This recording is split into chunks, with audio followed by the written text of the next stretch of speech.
남 앞에서까지 나를 그렇게 깎아내려야 속이 시원해. 그런 뜻으로 한 말 아닌 거 알잖아요.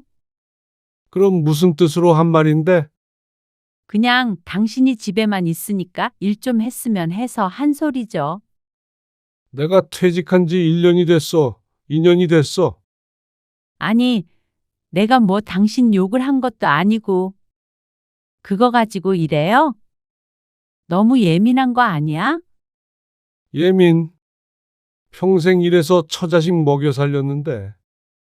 그런 소리 들으면 사람이 안 예민해져? 여보, 나 정년 퇴직했어. 일할 수 있는 한 가장 오래 일하고 퇴직한 거라고. 그리고 퇴직하고 다시 돈 버는 게 쉬운 일인 줄 알아? 참나? 어려울 것도 없지? 남들 다 하는구만. 오늘 이야기 속 주인공은 62세 박영근 씨입니다. 그리고 그의 아내에 관한 이야기이죠. 박 씨는 퇴직 후 아내의 은근한 태도에 상처를 받았습니다. 그동안 수고했다고 말해주는 것은 잠시뿐이었고, 퇴직 후 박 씨는 그저 집에서 밥만 얻어먹는 백수 같은 존재가 되었습니다.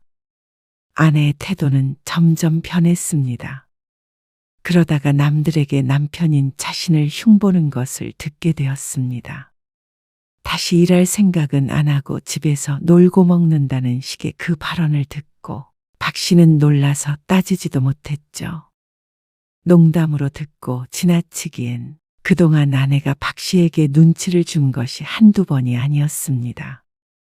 박 씨도 곧 다른 돈벌이를 해볼 생각이었지만 아내가 의욕을 꺾어버렸습니다. 돈은 자신도 얼마든지 벌 수 있다며 계속해서 박 씨를 무시하는 말을 하는 아내. 그래서 박 씨는 아내에게 그렇게 하라고 했습니다. 한번 벌어보라고 말이죠. 며칠이나 버틸 수 있는지 박 씨도 두고 보고 싶었습니다. 박 씨는 얼마 전에 퇴직을 했습니다. 그래서 지금은 집에서 쉬고 있었습니다. 퇴직 전부터 구상했던 일은 있었지만 아직은 본격적으로 시작하지 않은 상태였습니다. 1년 정도는 조금 숨을 돌릴 시간을 가지려고 했죠. 박 씨는 이른 아침 조용히 현관문을 열어 산책을 나섰습니다. 동네 한 바퀴를 도는데 40분 정도 걸렸습니다. 돌아와서는 현관 앞에 놓인 신문을 집어들고 거실 소파에 앉아 형광펜을 꺼내 중요한 기사의 줄을 그어가며 읽었습니다. 요즘 누가 종이 신문을 읽는다고. 그 모습을 보고는 아내가 핀잔 아닌 핀잔을 주었습니다. 아침 공기 상쾌한데 당신도 같이 좀 걷다가 오지? 아이고, 됐어요. 아침밥 해야 돼. 아침 좀 천천히 먹으면 되지. 배고프다고 하지나 말던가? 입을 삐죽거리는 아내의 모습을 보고 박 씨는 다시 신문으로 고개를 돌렸습니다. 점심시간이 되자 박 씨는 습관적으로 TV를 켜고 뉴스를 틀었습니다. 그리고 아내는 질색을 했습니다. 아침에 신문 봤으면 됐지. 뉴스를 또 틀어요? 뉴스가 뭐가 어쨌다고 그래? 아우, 소리 좀 줄여요. 대낮부터 정치니 범죄니 하는 얘기 듣고 싶지 않으니까. 진저리 치는 아내의 말에 음량을 줄였습니다. 그런데 식사 준비를 하면서도 자꾸만 힐끔힐끔 쳐다보며 눈치를 주었습니다. 그래서 박 씨는 머쓱하게 음소거를 해버렸습니다. 그런데도 아내는 투덜거리는 것을 멈추지 않았습니다. 당신은 오늘 약속 있다고 하지 않았어요? 아, 이따가 저녁에. 그러면 저녁밥은 먹고 들어와요? 글쎄, 아마도 그러지 않을까 싶은데. 어지간하면 먹고 와요. 왜? 나는 그냥 대충 챙겨 먹게. 당신 오면 국 끓이고 해야 되니까. 뒷말은 생략이 됐지만 귀찮다는 말이 하고 싶은 것 같았습니다. 박 씨도 집에 앉아서 삼시세끼를 얻어먹는 게 눈치가 보이긴 했습니다. 박 씨는 슬그머니 소파에서 일어나 부엌으로 갔습니다. 뭐 좀 도와줘? 그러자 아내는 도마 위에 놓인 채소를 툭 치며 말했습니다. 그거나 좀 썰어봐요. 그 말에 박 씨는 엉거주춤 어설픈 포즈로 양파를 조금씩 잘랐습니다.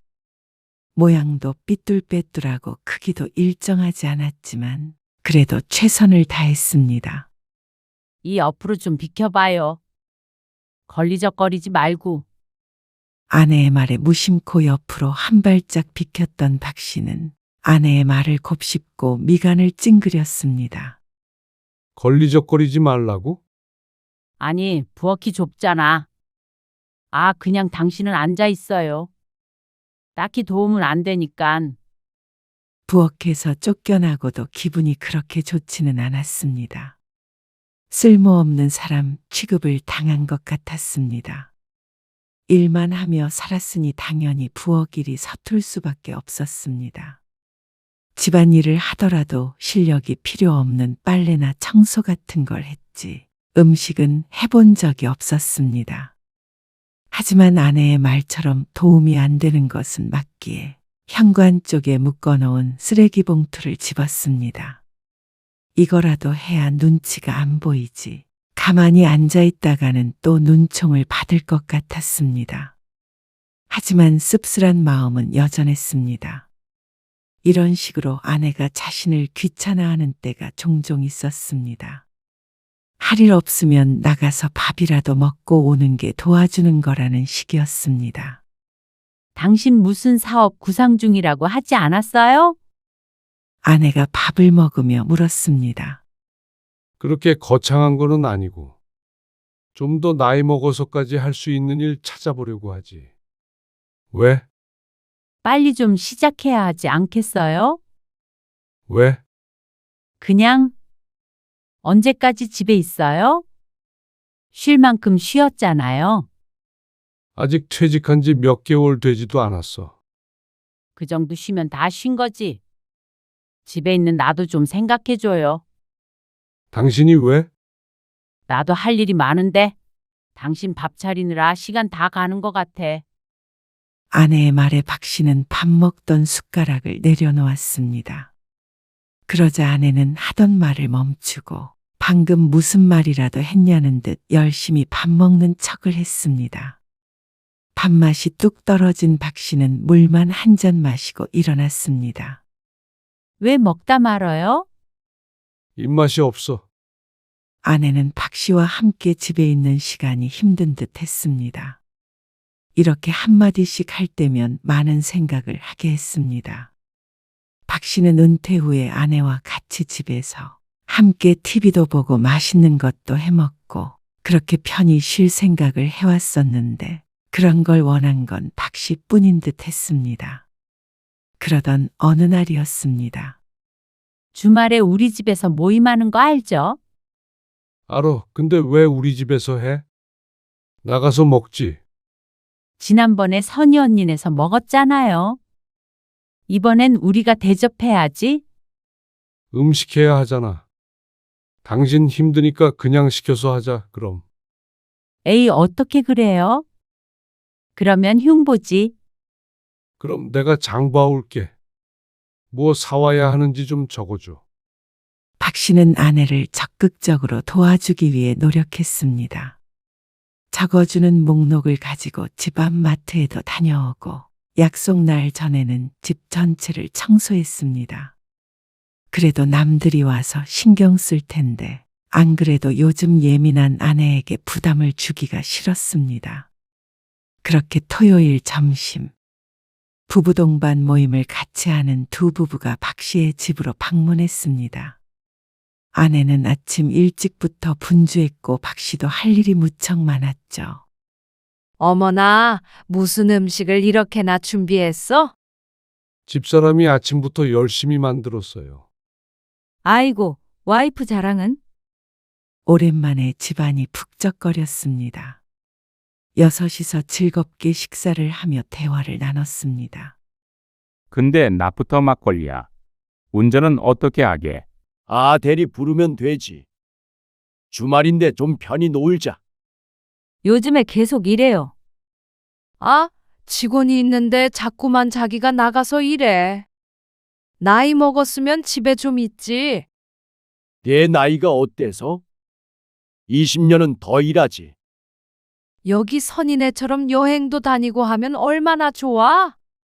아, 여기는 일 안 해도 연금 따박따박 나오잖아.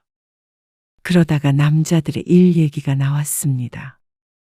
두 부부 중 하나는 교사 부부로 은퇴 후에도 연금이 많이 나왔고 가지고 있는 부동산도 있다고 아내에게 귀가 따갑도록 들은 적이 있었습니다.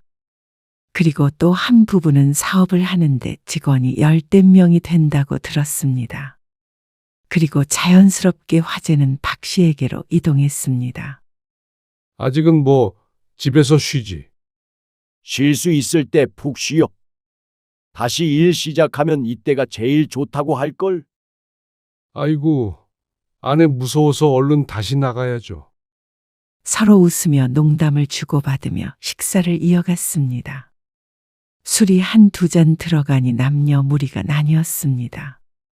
남자들은 앉은 자리에서 계속해서 막걸리를 마셨고 여자들은 조금 앉아 있다가 허리가 아프다며 거실로 가 소파에 나란히 앉았습니다.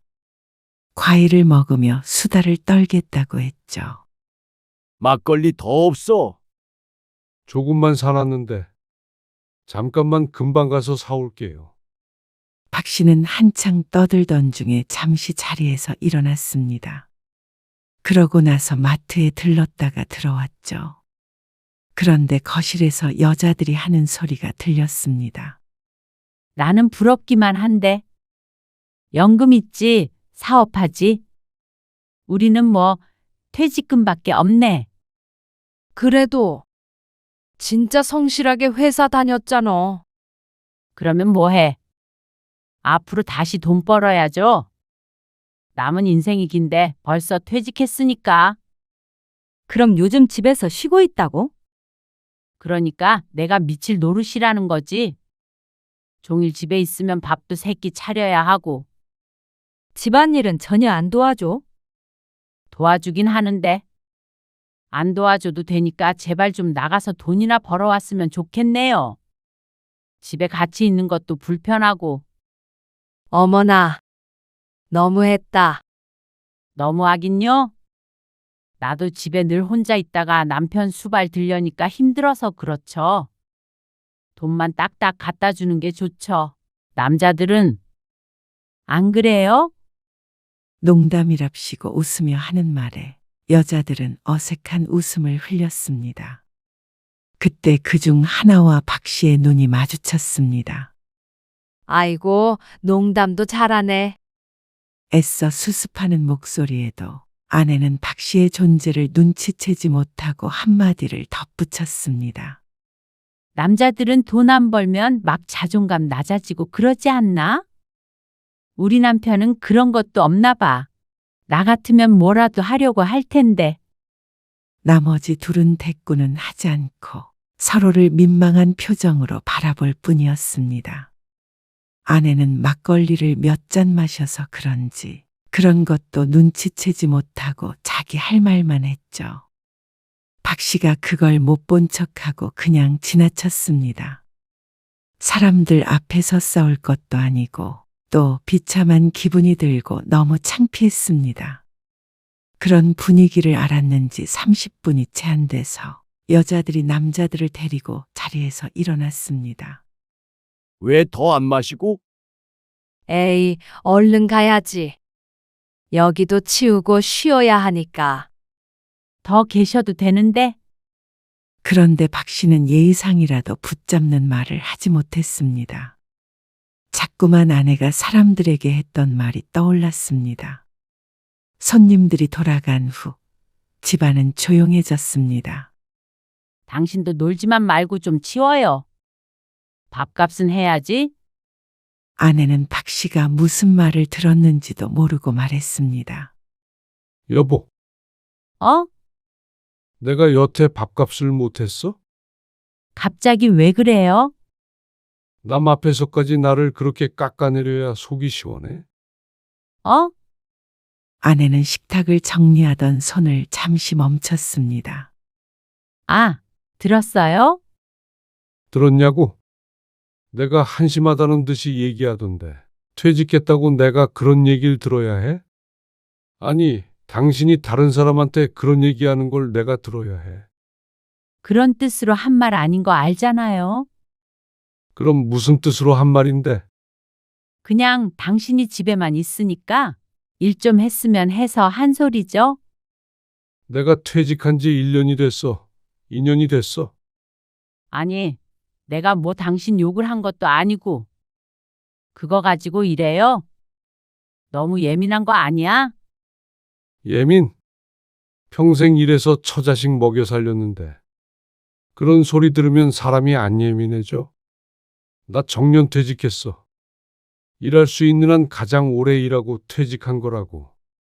그리고 퇴직하고 다시 돈 버는 게 쉬운 일인 줄 알아? 참나 어려울 것도 없지? 남들 다 하는구만. 뭐라고?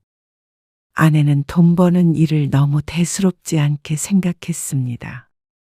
그러니까 박 씨를 그런 취급을 한 것이겠죠. 이 나이에 돈 버는 게 쉽다고?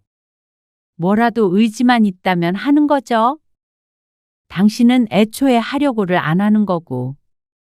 집에 있으면 삼시세끼 차려서 대령해주고 얼마나 편하겠어? 기가 차서 말이 안 나왔습니다. 당신은 당신 힘으로 돈 벌어봤어? 쓰는 건 쉽지. 박 씨도 참지 못해 한 소리를 하자 그 말에 기분이 상한 모양이었습니다. 당신이야말로 내가 주부라고 무시하는 거 아니에요. 지금? 그러면 당신도 그런 말을 하지 말아야지. 집 분위기가 엉망이 되었습니다. 서로 헐뜯지 못해서 안달이 난 듯 했습니다. 그럼 당신은 앞으로 빨래도 알아서 하고 당신 먹을 건 알아서 챙겨 먹어요. 나도 나만 챙기면 편해. 아내가 박 씨를 흘겨보며 말했습니다. 기어코 자신이 잘못한 상황에서도 이겨먹어야 속이 시원한 듯 했습니다. 박 씨도 참다 못해 말했습니다. 그러면 당신도 이참에 돈 벌면 되겠네. 뭐라고요?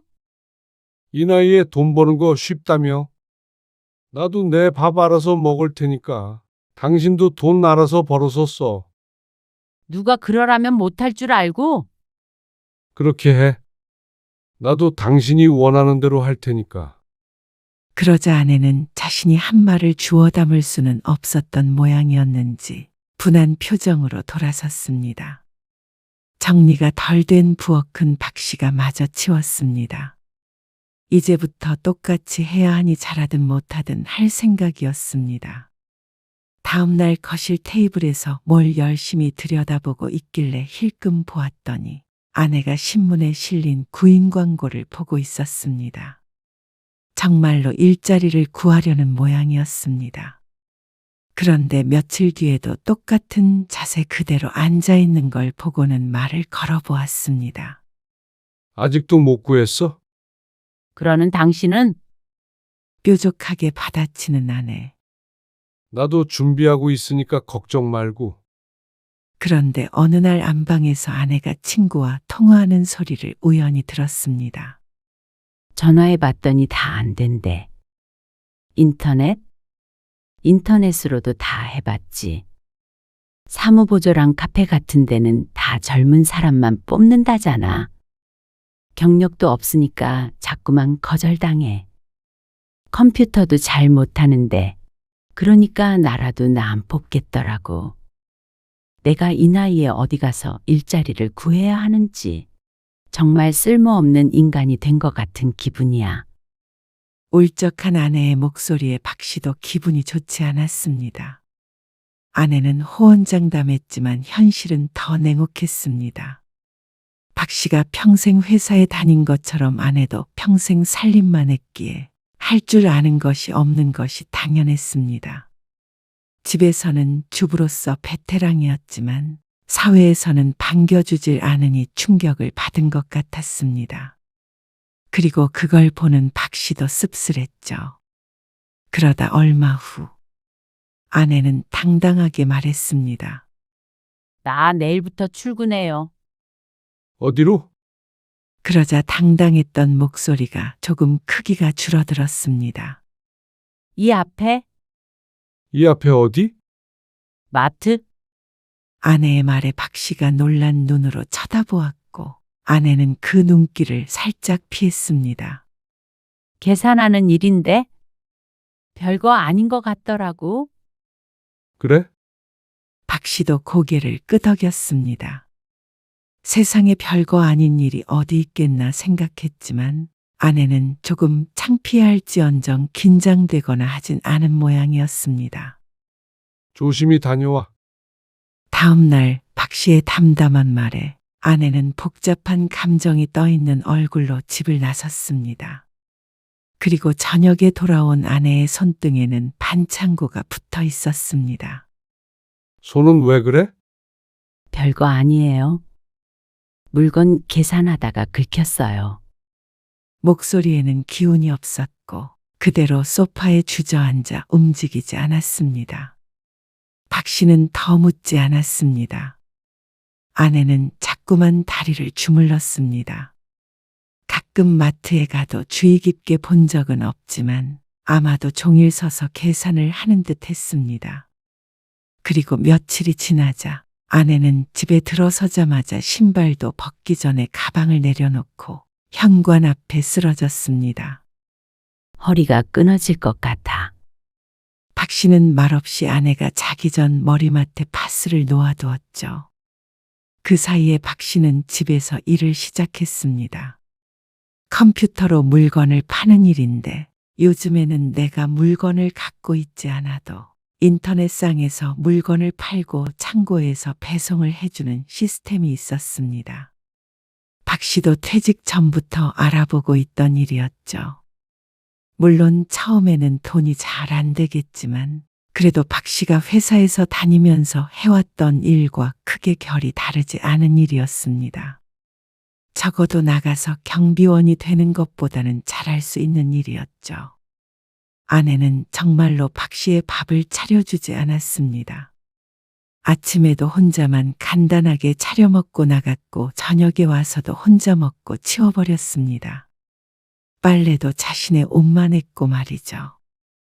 박 씨도 불평하지 않고 홀로 간단하게 밥을 챙겨 먹었습니다.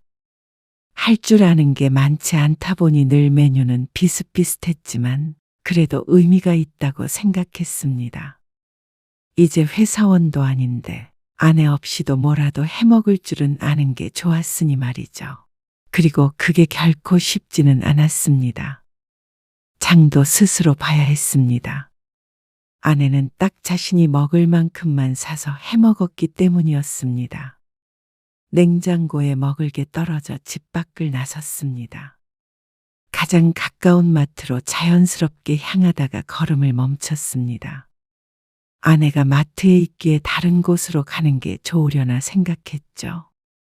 그러다가 궁금하기도 하고 먼 곳은 차를 타고 가야 해서 다시 발걸음을 옮겼습니다. 입구가 2개라 뒷문으로 들어갔는데 계산대 쪽은 잘 보이지 않았습니다. 주머니에서 쪽지를 꺼내서 적어온 것들을 하나 둘 찾으며 장바구니에 넣었습니다. 간단하게 먹을 수 있는 음식이 대부분이었습니다. 제대로 된 집밥을 먹은 지도 꽤 되었죠. 그러고 나서 계산대에서 줄을 서는데 익숙한 옆모습이 멀리서 보였습니다. 박 씨는 아내가 계산하고 있는 곳이 아닌 2칸 떨어진 곳에 섰습니다. 모든 줄이 길게 늘어서 있었고 앞쪽에 있던 손님이 인상을 찌푸리며 말했습니다. 아, 아줌마. 그거 빨리 좀 해요. 그래가지고 오늘 안에 계산하겠어. 아, 제가 아직 좀 서툴러서요. 그럴 거면 집에서 밥이나 하지 뭐하러 나와 있어. 남자의 말에 박 씨가 발끈하려던 걸 참았습니다. 요즘에도 저렇게 막말을 하는 사람이 있나 보다 싶었습니다. 얼굴이 빨개진 아내는 당황해서 더욱 느려졌습니다. 저리 비켜보세요. 일단 제가 할 테니까 옆에서 서서 좀 배워요. 며칠이 지났는데 아직도 못해요? 이건 머리만 있으면 다 하는데. 그리고 다른 직원인 듯 보이는 여자가 신경질적으로 말하며 아내를 어깨로 슬쩍 밀었습니다. 두어 걸음 물러난 아내가 입술을 꼭 깨물고 서서 계산하는 걸 지켜보고 있었는데 얼굴이 여전히 시뻘갰습니다. 박 씨는 장바구니에 들었던 물건들을 다시 되돌려 놓았습니다. 그리고 아무것도 사지 않은 채 조용히 발길을 돌렸습니다. 아내가 자신에게 이런 모습을 보여주고 싶지 않을 것 같았습니다. 낯선 사람들에게 핀잔을 듣고 있는 모습이 안쓰럽기도 하고 씁쓸하기도 했습니다. 박 씨는 그날 이후 차를 타고 멀리 마트를 다녔습니다. 그런 그를 아내는 이상하다고 생각하지 않았습니다. 매일 저녁 지쳐서 돌아와서 대화도 제대로 해볼 시간이 없었습니다.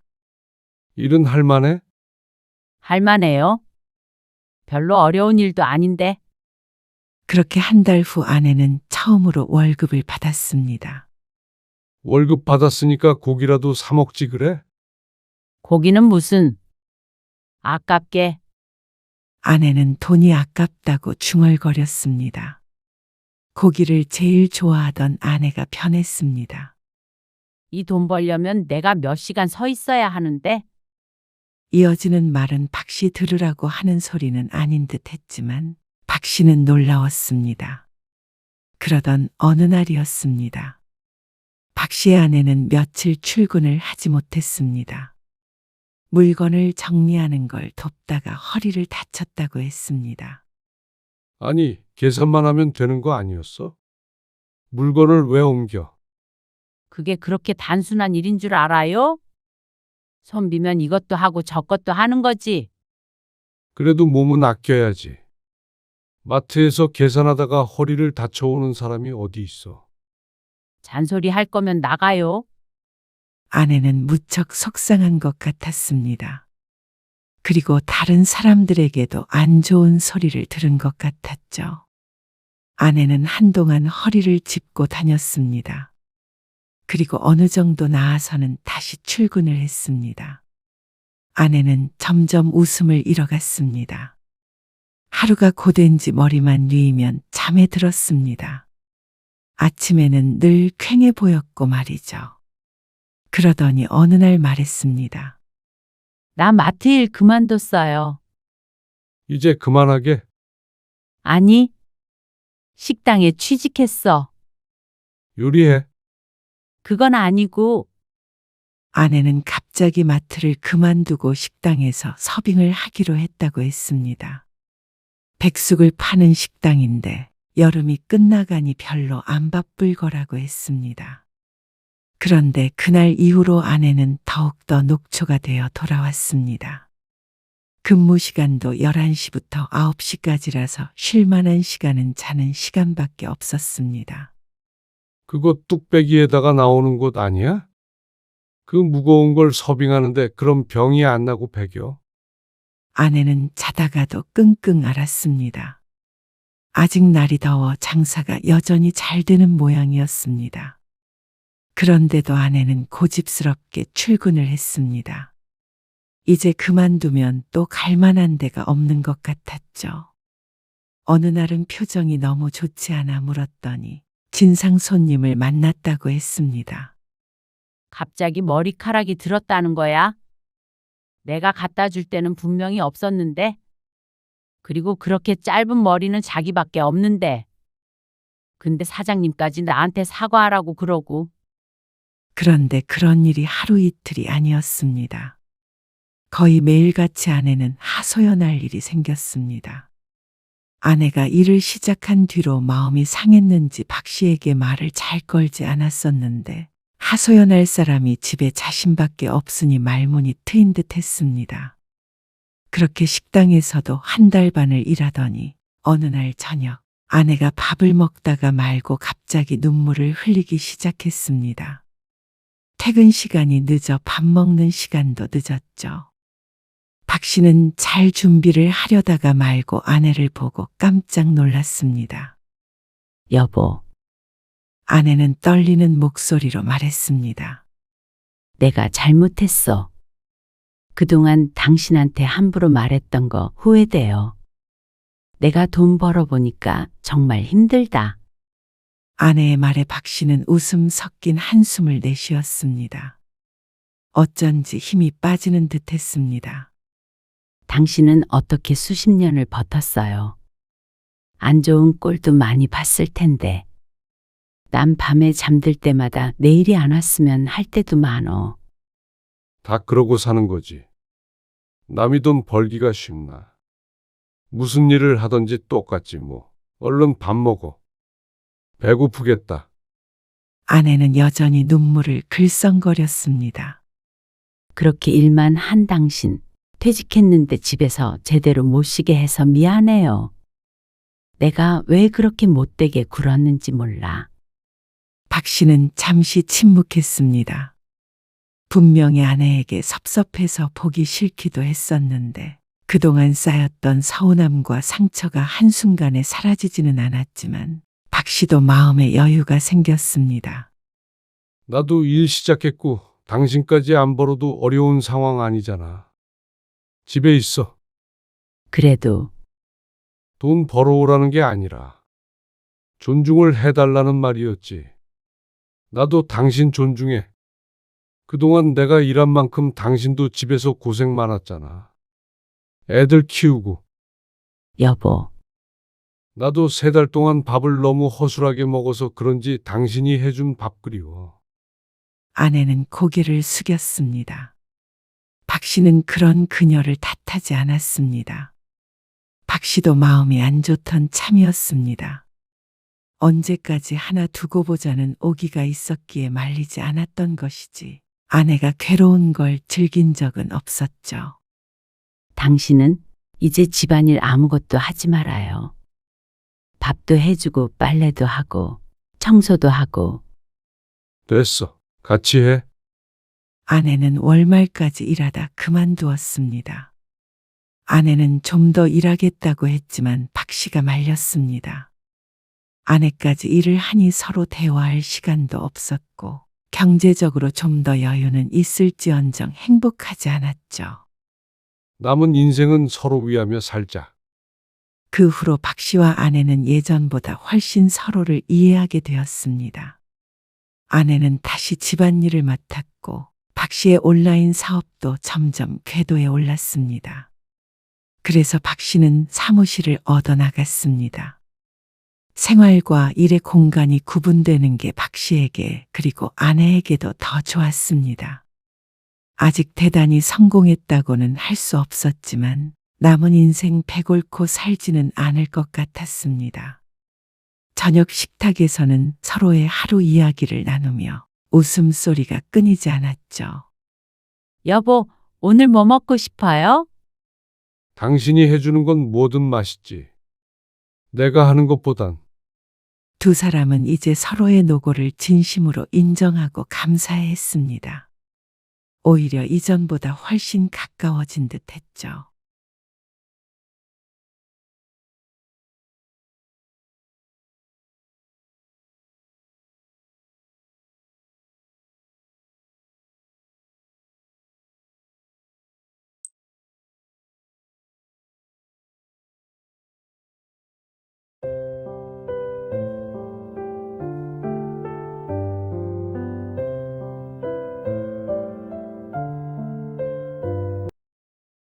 당신 그러는 거 아니야? 우리 엄마한테 그러는 거 아니야? 당신이 우리 엄마한테 해준 게 뭐가 있는데? 나한테 해준 게 뭐가 있는데? 남들처럼 명품백 한 번 사줘봤어? 해외여행을 시켜줘봤어? 근데 왜 당신 혼자 희생하는 것처럼 말해? 우리 엄마 우리 집 들어와서 평생 애 봐주고 살림해주고 고생만 시켰잖아. 마음껏 여행도 못 가보고. 내가 능력이 없어서 그동안 호강 못 시켜줘서 미안했다. 근데 나도 단칸방에서 혼자 살더라도 내 집에서 마음 편히 살고 싶어. 그러니까 이만 갈라서자. 오늘 이야기 속 주인공은 63세 김창훈 씨입니다. 그리고 그의 아내와 장모님에 관한 이야기이죠.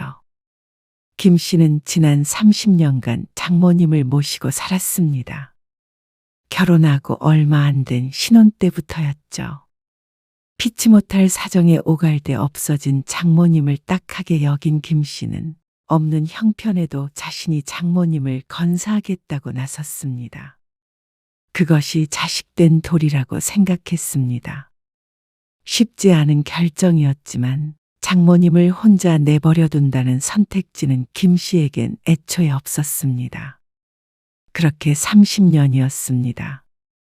돌이켜보면 좋은 날보다는 괴로운 날이 더 많았던 나날이었습니다. 경제적으로도 그랬고 갈등도 있었습니다. 보상을 바라고 한 일은 아니었지만 적어도 아내만은 그런 김 씨의 희생을 알아줄 거라고 믿었습니다. 내 친부모를 모시고 살아도 힘들 텐데 피 한 방울 안 섞인 아내의 부모와 사는 일은 누구에게나 어려운 일일 테니까요. 하지만 그건 김 씨만의 착각이었습니다. 아내도 그리고 장모님조차도 그런 김 씨에게 고마워하지 않았습니다. 아니, 더 많은 걸 해주지 않았다고 비난했죠. 무얼 위해 30년 동안 그렇게 살았나 몰랐습니다. 그게 가족을 위하는 길이라고 생각했습니다. 그리고 그게 인간으로서 당연히 해야 하는 거라고 생각했습니다. 하지만 이런 취급이라면 이제는 그만하고 싶었습니다. 그리고 아내와 장모님에게 자신이 없이도 잘 살 수 있는지 깨닫게 해주고 싶었죠. 김 씨는 봄꽃이 흐드러지던 어느 4월 아내 박미경과 결혼했습니다. 그리고 결혼식을 올린 지 1년도 되지 않아 김 씨의 운명이 바뀌었습니다.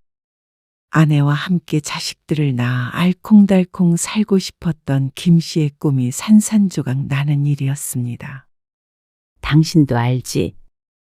우리 엄마, 아빠 돌아가시고 엄청 고생해서 우리 키우신 거. 들었지? 근데 어떻게 외면해? 그건 자식으로서 그럴 수는 없는 거잖아. 젊은 날의 김 씨는 아내의 말을 듣고 얼른 대답하지 못했습니다. 그래서 완전히 집은 되찾지를 못하는 거야? 돈이 있어야 되찾지. 아내의 말에 김 씨는 깊은 한숨을 쉬었습니다. 장모님이 혼자 거주하던 아파트가 경매에 넘어갔다는 소식이었습니다. 말은 하늘의 날벼락 같은 일이었습니다. 어디 투자를 잘못했다고 하는데 그런 건 이제 와서 중요한 게 아니었고 한순간에 장모님이 오갈 데가 없어진 것이 문제였습니다. 처형네는 뭐라고 해? 그래도 장녀가 있으니 뭔가 말이 있을까 싶어서 물었습니다. 그런데 아내는 고개를 가로저었습니다. 언니네는 엄마 모시고 살 상황이 아니래. 왜? 모르겠어. 형부 사업이 좀 복잡한가 봐. 어떡하지? 우리가 모시고 살 수는 없을까? 조심스럽게 묻는 아내. 아마도 길게 이야기를 꺼낸 이유가 이것임을 이미 짐작하고 있었습니다. 다만 함께 사는 일이라는 게 1분 1초 만에 결정할 만큼 단순한 일이 아니기에 얼른 대답하지 못한 것이었습니다. 그래, 알았어. 상황이 그런데 어떡해? 모시고 살아야지. 정말? 그래야지. 어머님 모시고 오자. 고마워, 창훈 씨. 진짜 고마워. 자식이 부모 모시고 사는 게 당연하지. 아내는 눈물을 흘리며 감동했습니다. 별다른 설득의 과정도 없이 합가가 결정될 거라고는 생각하지 못한 듯 했습니다. 결국 그해 겨울, 장모님이 김 씨의 집으로 들어왔습니다. 방 2개 중에 하나가 장모님의 방이 되었고 부부의 공간은 좁아졌죠. 김서방, 이것 좀 먹어봐. 내가 우리 김서방 주려고 아침부터 만든 거야. 이게 뭐예요? 만두 빚어서 찐 거야. 이걸 직접 만드셨어요? 그럼 만두는 직접 만들어야지 사 먹으면 맛없어. 감사히 먹을게요. 아무튼 간에 우리 김서방이 나 때문에 고생이 많아. 고생은요. 늙으면 죽어야 되는데 괜히 군 식구 하나 더 늘어서 고생이지. 그런 소리 하지 마세요. 고생 안 해요. 김 씨의 아내는 결혼하면서부터 아이를 갖기 위해 직장을 그만두고 전업주부가 되었습니다. 거기에다가 장모님까지 있으니 김 씨는 혼자 벌어 두 식구를 건사하고 있습니다. 평범한 회사에 다니고 있어서 봉급이 그리 많지 않았습니다. 나중에 아이를 가지면 더 힘들어질 듯 했죠. 그래서 김 씨는 나름의 고충을 안고 살아갔습니다. 하지만 그 안에서 좋은 일도 분명히 있었습니다. 아내도 친정엄마와 함께 지내니 든든해했고 집안일을 분담해서 덜 힘들어했습니다. 그래서 김 씨도 크게 불만이 없었습니다. 분명히 처음엔 그랬습니다. 이것 좀 봐라. 이게 뭐예요? 낮에 택배가 왔는데 박서방한테서 온 거야. 형님한테서요? 그래. 돈 잘 버니까 이런 걸 다 보냈다. 상자에는 고급스러워 보이는 스카프가 들어 있었습니다. 이번 명절에는 찾아뵙지 못한다며 선물로 대신한다는 쪽지와 함께 말이죠. 평소에는 잘 보지도 못하는 큰딸 부부가 안 온다면 서운할 만도 하지만 장모님은 그저 기뻐 보였습니다. 아무튼간 든든해.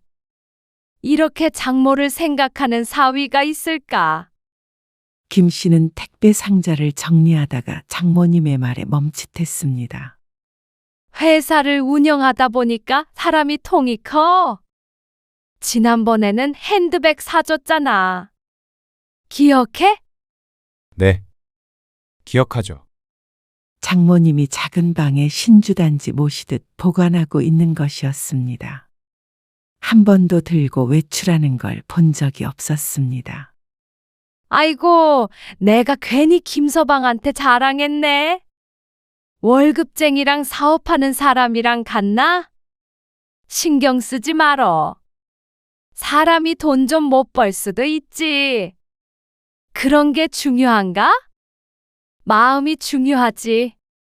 스카프를 조심스럽게 손으로 쓸며 장모님이 말했습니다. 그 말에 김 씨는 씁쓸해졌습니다. 조금은 충격을 받은 것 같기도 했습니다. 김 씨는 매달 나가는 생활비와 장모님 용돈에 늘 돈 걱정에 시달렸습니다. 직장인 월급이 빤한데 모으는 돈이 없이 버는 족족 나갔습니다.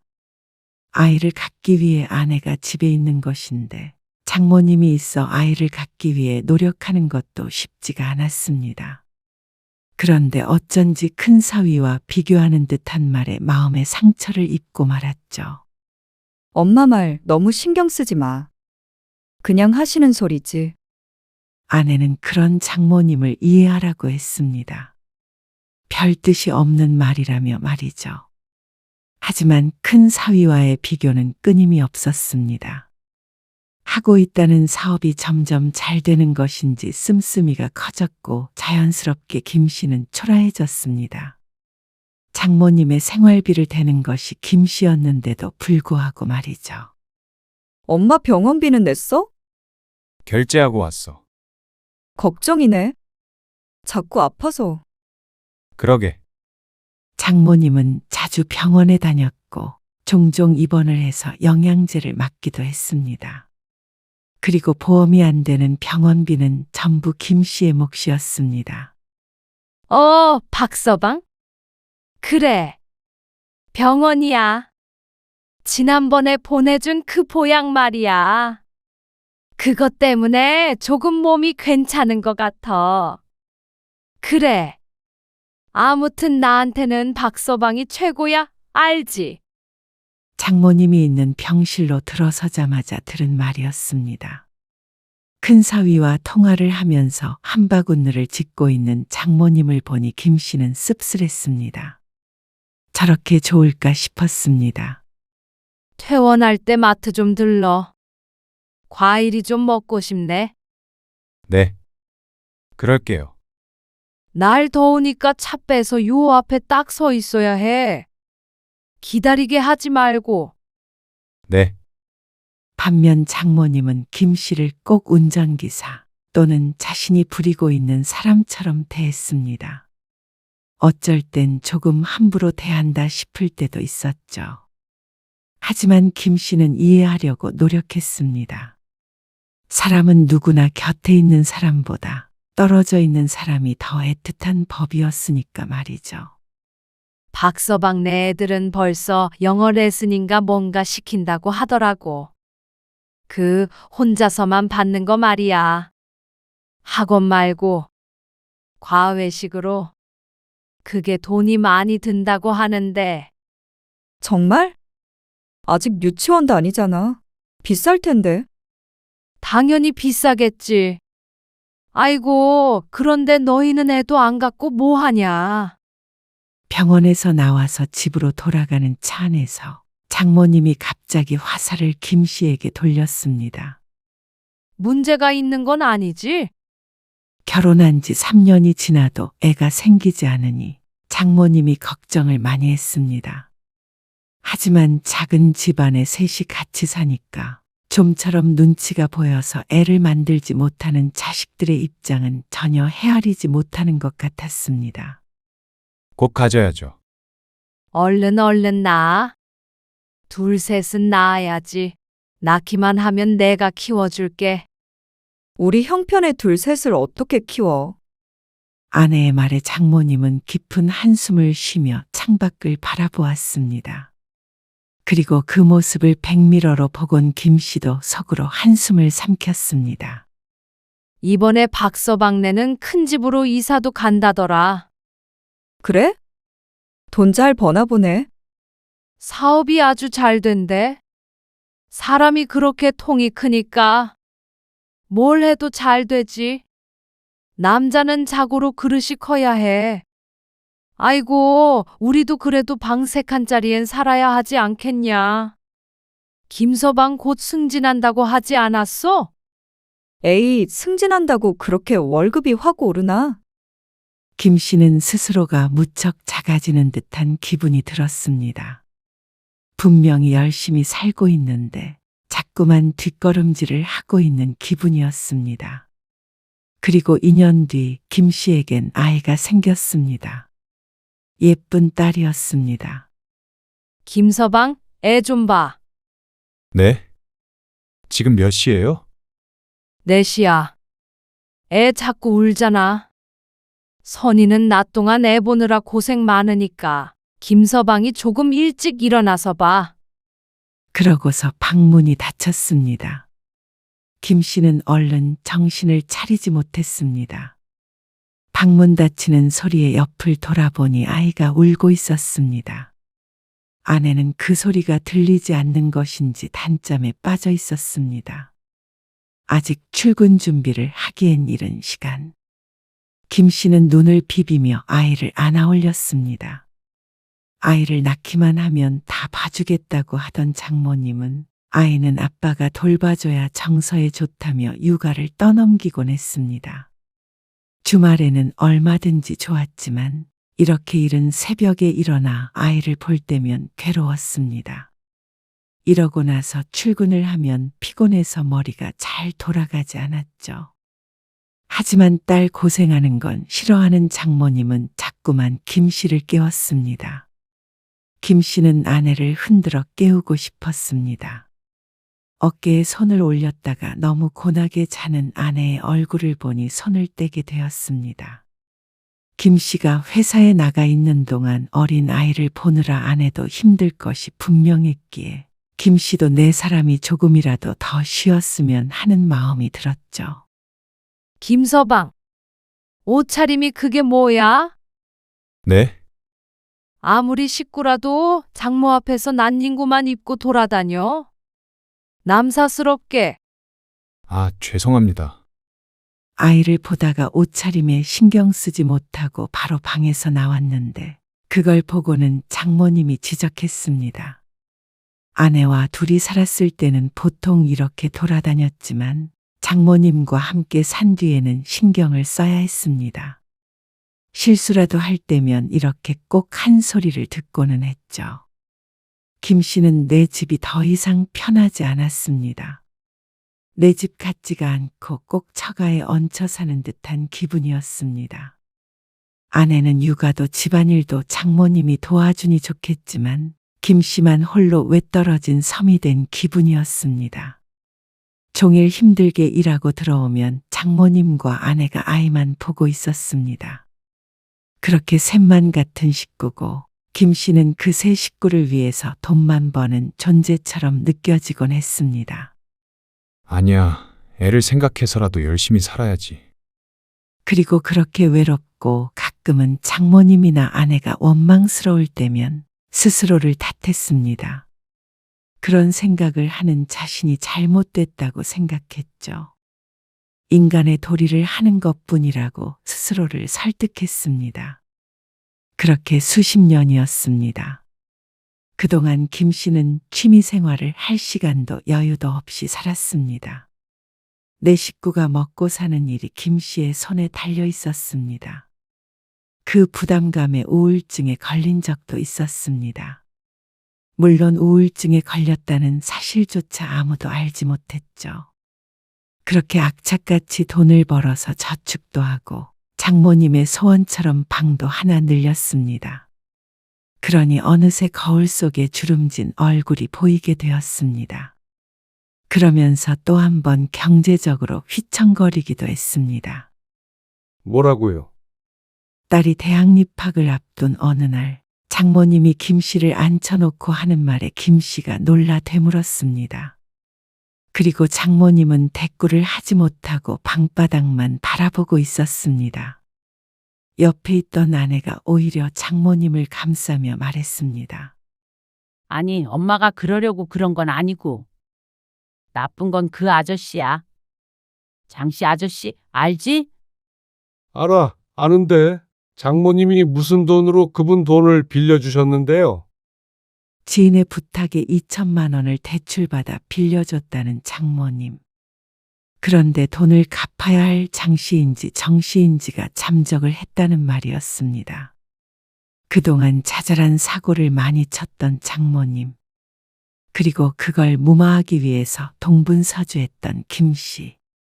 김 씨는 그동안의 일들이 머릿속에 주마등처럼 스쳐가는 걸 느꼈습니다. 장모님은 그런 사람이었습니다. 스스로 벌지 않으니 돈의 무게를 몰랐습니다. 남에게 함부로 돈을 주거나 빌려주었고 김 씨에게 함부로 손을 벌렸습니다. 김 씨 부부의 살림이 은퇴를 앞둔 이 순간까지 여유롭지 않은 이유에는 장모님이 큰 몫을 차지했습니다. 딸의 대학 등록금을 내야 하는데 장모님의 빚까지 김 씨의 어깨 위에 올려졌습니다. 그날 김 씨는 처음으로 삶이 힘겨워 그만두고 싶다는 생각을 했습니다. 언니한테 좀 부탁해봐. 안 그래도 엄마가 형부한테 말했나 보더라고. 근데 몰라. 사업 어렵다고 힘들겠다고 그랬대. 그렇게 잘 산다며. 지영이는 유학도 가 있잖아. 형부 말은 그래서 더 경제적으로 여유가 없다는 거지. 그래봤자 김 씨네 사정보다는 나을 것이었습니다. 처형은 늘 그랬습니다. 가끔씩 좋은 선물 하나씩 주고 자식으로서의 모든 의무는 김 씨 부부에게 밀어두었죠. 너무한다 생각할 때도 있었지만 모시고 사는 김 씨가 책임져야 한다는 생각이 더 강했습니다. 그런데 어쩌면 어리석은 것은 김 씨였고 처형 부부가 똑똑하게 삶을 살아가고 있는 듯 했습니다.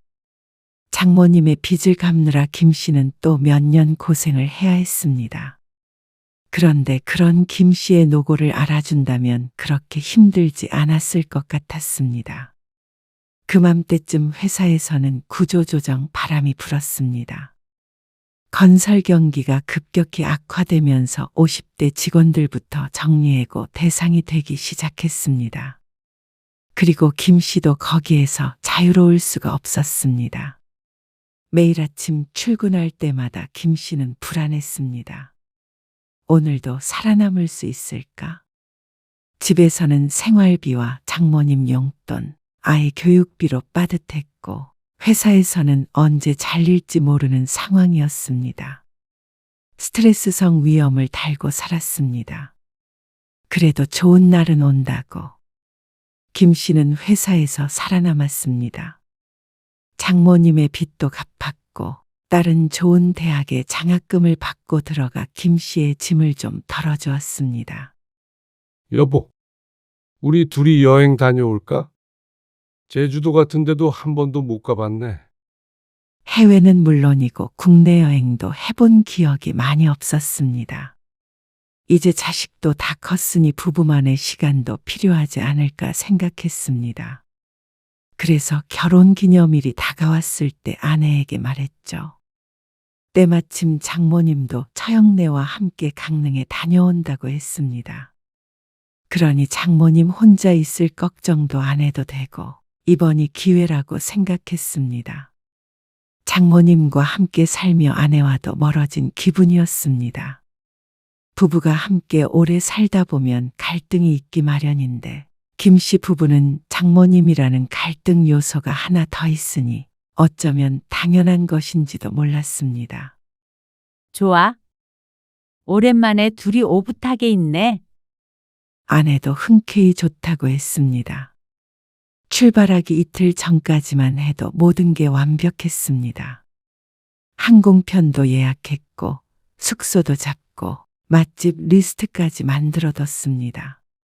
이번에 강릉 가는 거 취소됐어. 어쩌다가요? 선아 그 기집애가 나한테 삐져가지고 취소했어. 하여간 나쁜 년이야. 근데 제주도는 나도 안 가봤는데 아, 같이 가면 좋을 텐데. 표가 없을 텐데. 김 씨는 이번만큼은 아내와 단둘이 가고 싶었습니다. 그래서 애둘러 거절한 것이었는데 아내가 금세 검색을 해서 표를 찾아냈습니다. 나도 바람 좀 쐬고 싶은데 집에서 혼자 있으면 심심하고 무섭고 결혼 기념일이라 좀 그래? 아, 아니요. 아이고, 우리 사위 덕에 제주도도 가보네.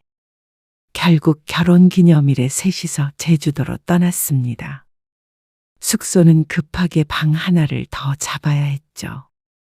제주도에서의 3일은 완전히 장모님 위주로 흘러갔습니다. 고기는 기름져서 속이 더부룩해. 다른 데로 가자. 해산물 같은 게 낫지 않아? 미리 예약한 흑돼지 맛집에서 나온 장모님의 말이었습니다. 성산일출봉? 늙은이 죽일 일 있어? 차라리 차에서 기다리고 말지. 결국 김 씨 부부도 포기해야 했습니다. 아이고, 이만하면 바다 구경은 다 하지 않았어? 바다가 다 거기서 거기지. 다리 아픈데 이만 들어가자. 부부만의 시간은 없었습니다. 이런 여행을 기대했던 것은 아니었습니다. 김 씨는 마지막 날 저녁 아내와 다투었습니다. 이번 결혼 기념일은 당신이랑 둘이서 여행하고 싶었어. 그렇다고 엄마만 두고 오면 우리 마음이 편했겠어? 30년 동안 붙어 살았는데 3일 떨어져 있는 것도 못해? 당신은 시어머니 같았으면 그렇게 뒀을 거야? 엄마 혼자 그러고 있으면 나는 마음 아프지? 그럼 내 마음은? 당신은 내 마음 같은 건 전혀 중요하지 않아. 중요하지? 근데 없는 형편에 엄마 호강도 못 시켜줬는데 제주도라도 모시고 오고 싶은 내 심정을 당신도 이해 좀 해줘. 그 말이 꼭 김 씨를 탓하는 말처럼 들렸습니다.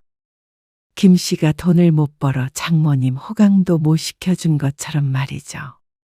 하지만 호강은 못 시켜줬어도 30년간 의식주를 책임졌습니다. 아니, 내 부모보다도 극진히 모셨습니다. 그런데도 부족하다고 말하는 것 같아서 기가 빠졌습니다. 그날 밤 아내가 잠든 사이에 김 씨는 홀로 숙소를 나와 홀로 별을 봤습니다. 50 넘은 중년 남자가 남몰래 눈물을 흘렸죠. 하지만 그런다고 삶이 바뀌는 것은 아니었습니다. 늘 똑같이 흘러갔습니다. 그러던 어느 날이었습니다. 밤 늦게까지 일하고 돌아온 날이었죠. 11시가 다 되는 시간. 집에는 모든 불이 꺼져 있었습니다. 저녁밥도 못 먹고 일을 해서 출출했습니다. 다음 날 출근을 해야 해서 밥까지 차려 먹을 수는 없었고 고픈 배를 달래느라 찬장에 있던 컵라면을 끓였습니다. 두세 입 먹고 있자 장모님이 졸린 눈으로 나왔습니다. 오밤중에 무슨 라면을 먹어? 웬 냄새가 나가지고 잠에서 깼네. 참 자네도 그 시간까지 일해놓고 회사에서 밥도 못 얻어먹었어? 아무튼 쥐똥만한 회사라 그런가 월급도 쥐똥, 인심도 쥐똥 같네. 혀를 차며 화장실에 들렀다가 방에 들어가 버리는 장모님. 김 씨는 조용히 젓가락을 내려놓았습니다. 그리고 한참을 처진 어깨로 천장을 바라보다가 일어났습니다. 몇 입 먹지 않은 라면은 이미 식어 있었죠.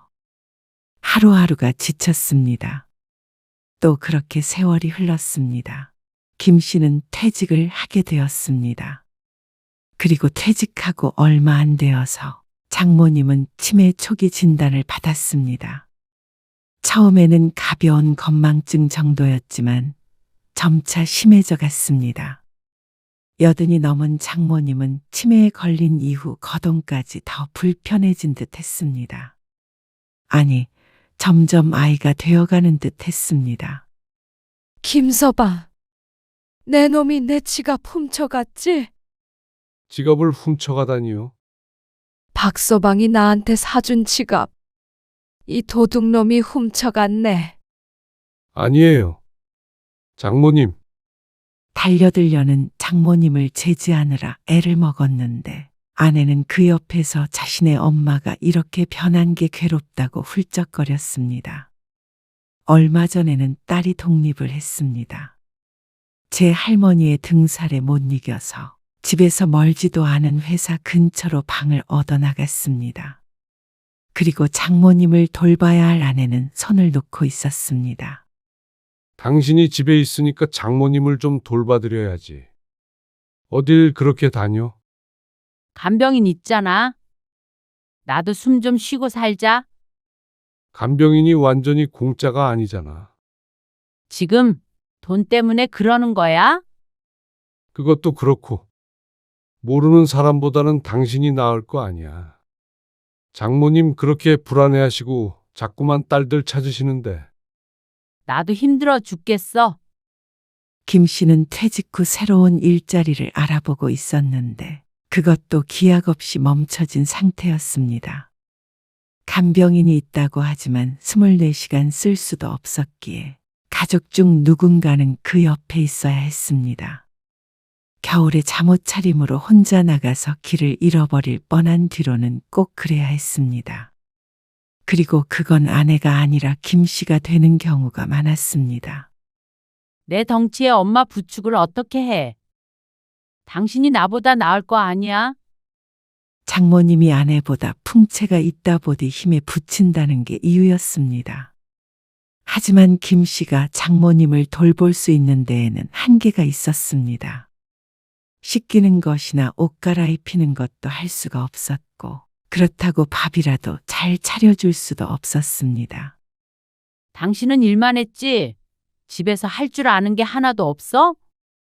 아내는 그런 김 씨를 타박했습니다. 아내도 아무래도 치매에 걸린 친정엄마 때문에 스트레스가 심한 모양이었습니다. 그래서 이해하려고 김 씨도 노력을 했습니다. 하지만 아무리 아내가 뭐라고 한들 이제는 한계였습니다. 더 이상을 버티기가 힘들었습니다. 장모님, 요양원에 모셔야 할 것 같아. 뭐라고? 요양원? 아내가 믿을 수 없다는 표정으로 김 씨를 바라보았습니다. 장모님도 그게 편하실 거야. 그리고 우리도 우리의 삶을 살아야 할 거 아니야. 이제는 어떻게 그런 소리를 해? 요양원이라니? 우리 엄마를 버리자는 말이야? 버리다니. 그러면 정신이 온전치 못하신데 우리가 언제까지 돌볼 수 있겠어? 하는 데까지 해봐야 할 거 아니야? 여기가 하는 데까지 해본 거야. 아내는 배신감이 느껴지는 표정으로 김 씨를 노려보았습니다. 그리고 그건 처형도 마찬가지였습니다.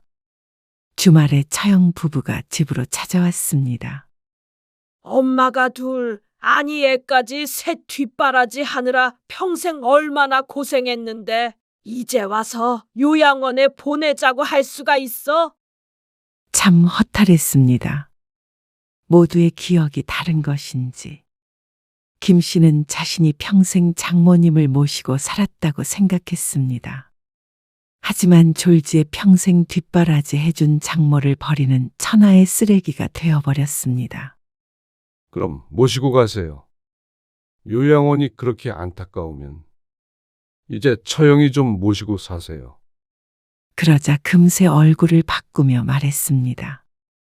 아니, 우리는 금전적으로 힘들면 우리가 좀 도와준다고. 그 말하려고 왔는데 한 달에 생활비 50만 원씩 주면 되나? 한 달에 50만 원의 치매 노인을 돌보라는 건 가혹한 말이었습니다. 그 돈으로 해결될 것 같았으면 오히려 김 씨가 50만 원씩 누구에게든 주고 싶은 심정이었습니다. 거절하자 또다시 윽박을 지르는 처형 부부.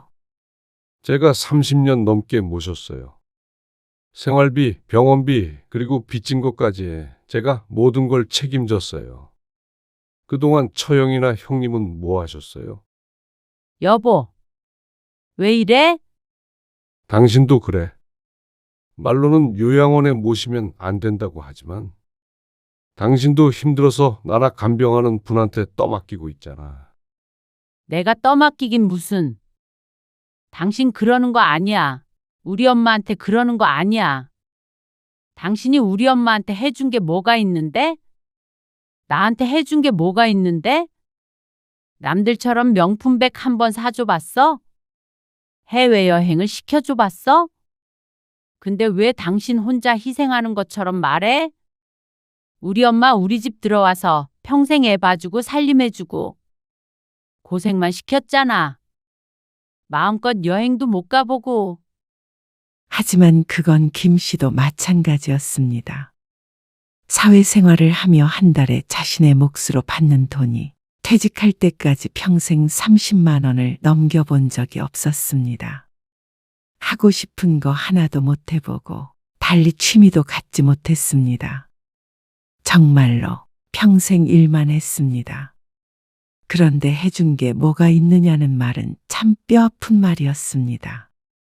어쨌거나 엄마 생활비는 우리가 조금 도와줄 테니까. 어지간하면 요양원은 보내지 말자고. 우리도 모시고 가면 좋겠지만 손주도 봐주고 그러느라 정신이 없어서 그래. 처형 부부는 끝까지 직접 모시겠다는 말은 하지 않고 돌아갔습니다.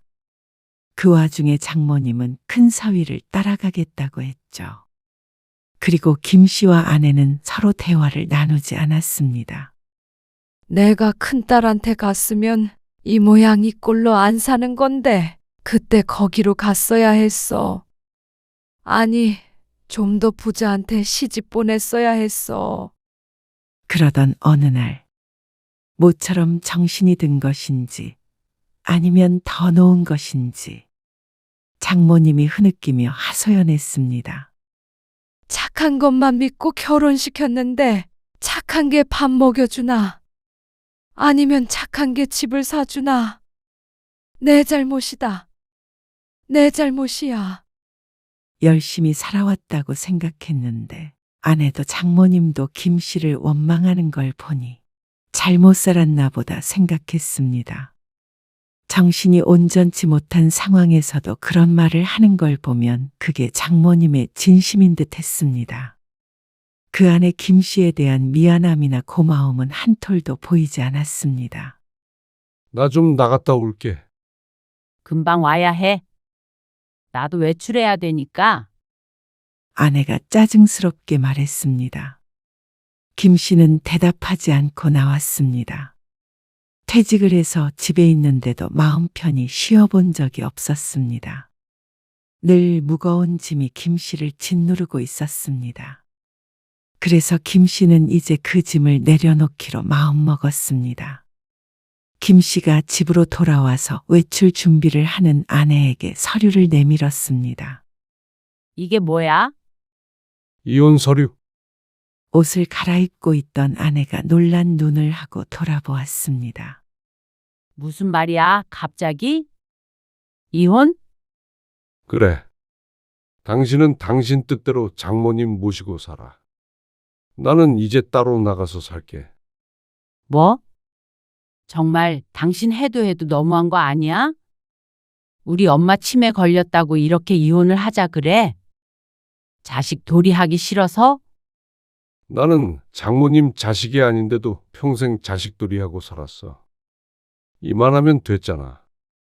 여보, 당신이 그렇게 장모님 안쓰럽게 생각하니까. 나도 억지로 요양원 보내고 싶지 않아. 나도 마음 안 좋고. 그러니까 이게 최선이야. 여보, 다시 생각해봐. 이런 건 말이 안 되잖아. 우리 나이가 몇인데 이혼이야. 그러니까 우리 나이가 몇이야. 벌써 이렇게 됐네. 김 씨는 씁쓸하게 중얼거렸습니다. 정말 이기적이야. 어떻게 엄마가 저런 상황에 우리를 버려? 그래. 욕하고 싶으면 해. 나는 하늘을 우러러 한 점 부끄러움 없으니까. 할 만큼 했어. 나도 이제 얼마 남지 않은 내 인생 좀 찾아서 살아보자. 그러면 나는? 당신도 원하는 대로 살아. 당신이 장모님 모시고 살고 싶어 했으니까 그렇게 하면 되는 거고. 아니면 장모님 늘 처형한테 가고 싶어 했잖아. 처형이랑 잘 얘기해 보던가. 여보, 이러지 말자. 애가 결혼도 안 했는데 우리가 이혼하면 어떡해? 나중엔 아내가 김 씨를 설득하려고 했습니다. 하지만 김 씨의 마음은 뜨겁게 타다 못해 이제는 하얀 채가 되어 차갑게 식어버렸습니다. 아내가 후 불어 날아가 버렸죠. 내가 능력이 없어서 그동안 호강 못 시켜줘서 미안했다. 근데 나도 단칸방에서 혼자 살더라도 내 집에서 마음 편히 살고 싶어. 그러니까 이만 갈라서자. 김 씨의 진심 어린 말에 아내는 아무 말도 하지 못했습니다. 그리 넉넉하지 않은 형편의 재산 분할까지 하면 앞으로 잘 살아갈지는 의문이었습니다. 하지만 아직 건강한 몸뚱이가 있어서 다행이었습니다. 뭐든 하면 입 하나에 거미줄 칠까 싶었습니다. 아내는 장모님을 모시던가 요양원에 보내던가 하겠지만 경제력 있는 자매가 있으니 어떻게든 해결이 될 거라고 생각했습니다.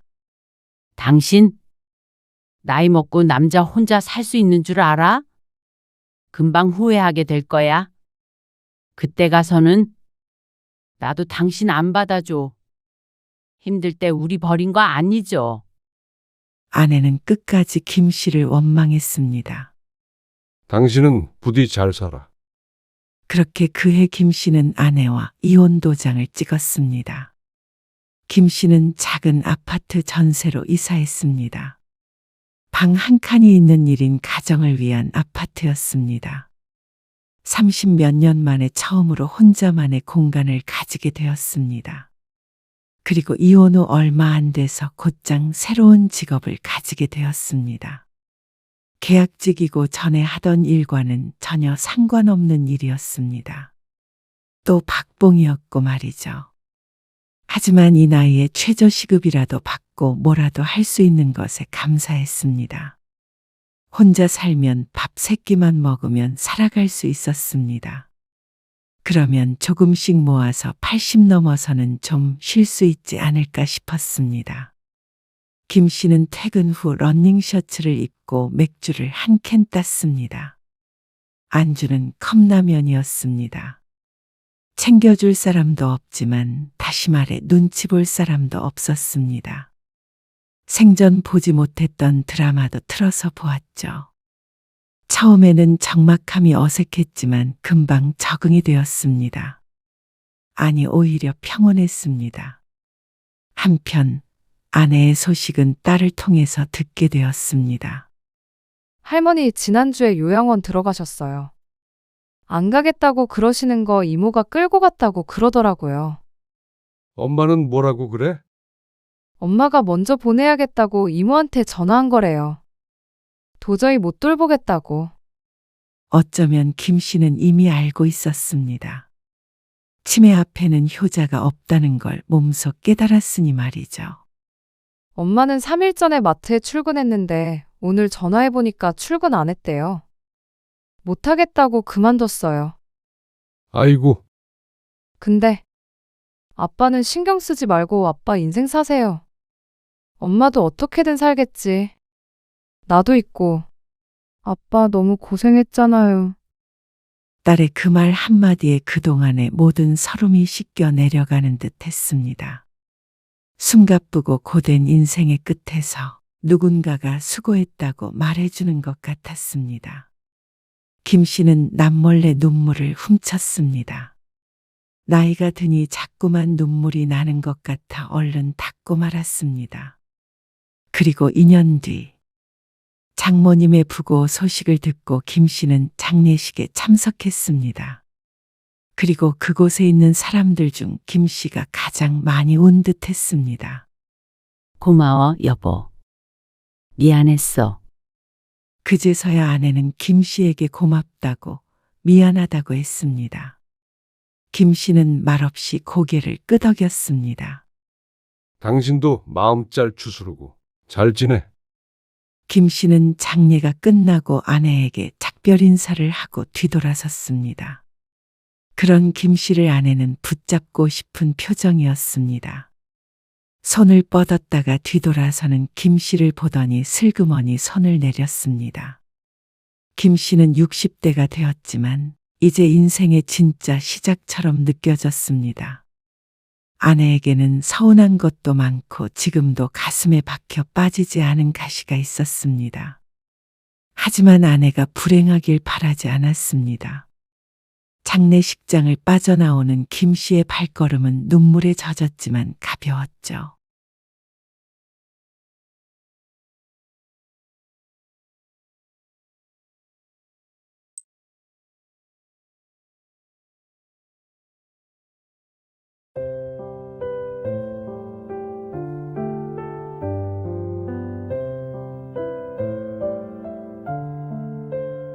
너 상을 엎어. 진짜로 안 주신다는 거죠? 이제 다시는 저희 안 볼 생각이신 거죠? 하, 집 안 사주면 부모 자식 인연까지 끊기는 건 줄 몰랐다. 그래야 한다면 그래? 안 봐. 그동안 혼자 계시는 어머님 걱정해서 주말에 애 데리고 찾아오고 전화드리고 며느리로서 제가 얼마나 노력했는지 어머님은 모르시죠? 그냥 며느리라 미우시죠? 그래서 안 도와주신다고 하시는 건가요? 강우 엄마, 너 지금 이 상황에서. 엄마, 아이고. 네가 어떻게 지금 날 밀었니? 강우 엄마 서운하게 하지 말라고 말씀드렸죠. 저도 자식 생각 안 하는 부모는 더 이상 부모라고 생각 안 해요. 오늘 이야기 속 주인공은 67세 정순영 씨입니다. 그리고 그녀의 아들과 며느리에 관한 이야기이죠. 정 씨는 인생에서 하면 안 되는 경험을 하게 되었습니다. 살면서 누군가에게 밀쳐지는 경험을 하는 사람은 생각보다 많지 않을 것입니다. 아주 어릴 때가 아니라면 말이죠. 그런데 그 가해자가 내 배 아파 낳은 자식이라면 정말 특별하다고 할 수 있겠죠. 어디 가서 말도 못할 일이었습니다. 며느리와 갈등이 있을 때면 아들은 그 사이에서 서로 서운하지 않도록 중재를 하곤 했습니다. 그리고 며느리가 억지를 부릴 때면 정 씨의 편을 들어줄 때도 많았죠. 그런데 그런 아들이 밥상을 엎어버릴 줄은 몰랐습니다. 그러고는 정 씨를 밀쳐버렸죠. 세상에 이런 일이 있을 수 있나 싶었습니다. 다른 사람도 아니고 내 자식이었습니다. 내 아들이었습니다. 사람인 이상 자식이 부모에게 폭력을 행사할 수는 없었습니다. 정 씨는 이런 이야기는 전부 뉴스에만 나오는 아니면 막장 드라마에만 나오는 다소 허황된 이야기라고 생각했습니다. 나와는 먼 일이라고 여기고 살아왔죠. 정 씨가 순진했습니다. 아니, 멍청했습니다. 이런 자식을 위해서 많은 걸 줄 생각을 하고 있었던 자신이 바보였죠. 아들이 정 씨를 밀쳐서 바닥에 나동그라지는 그 순간 정 씨는 가슴속에서 아들을 지워버렸습니다. 이제 내 자식은 어디에도 없었습니다. 정 씨는 아들이 하나 있었습니다. 아들이 어렸을 때 정 씨는 남편과 이혼을 했습니다. 하나 있었던 자식은 정 씨가 혼자서 키우게 되었습니다. 다행히 직업이 초등학교 교사라 안정적이었던 탓에 아들을 아주 풍족하게는 아니어도 평범하게 잘 키울 수 있었습니다. 아들은 참 효자였습니다. 아니, 그렇다고 생각했습니다.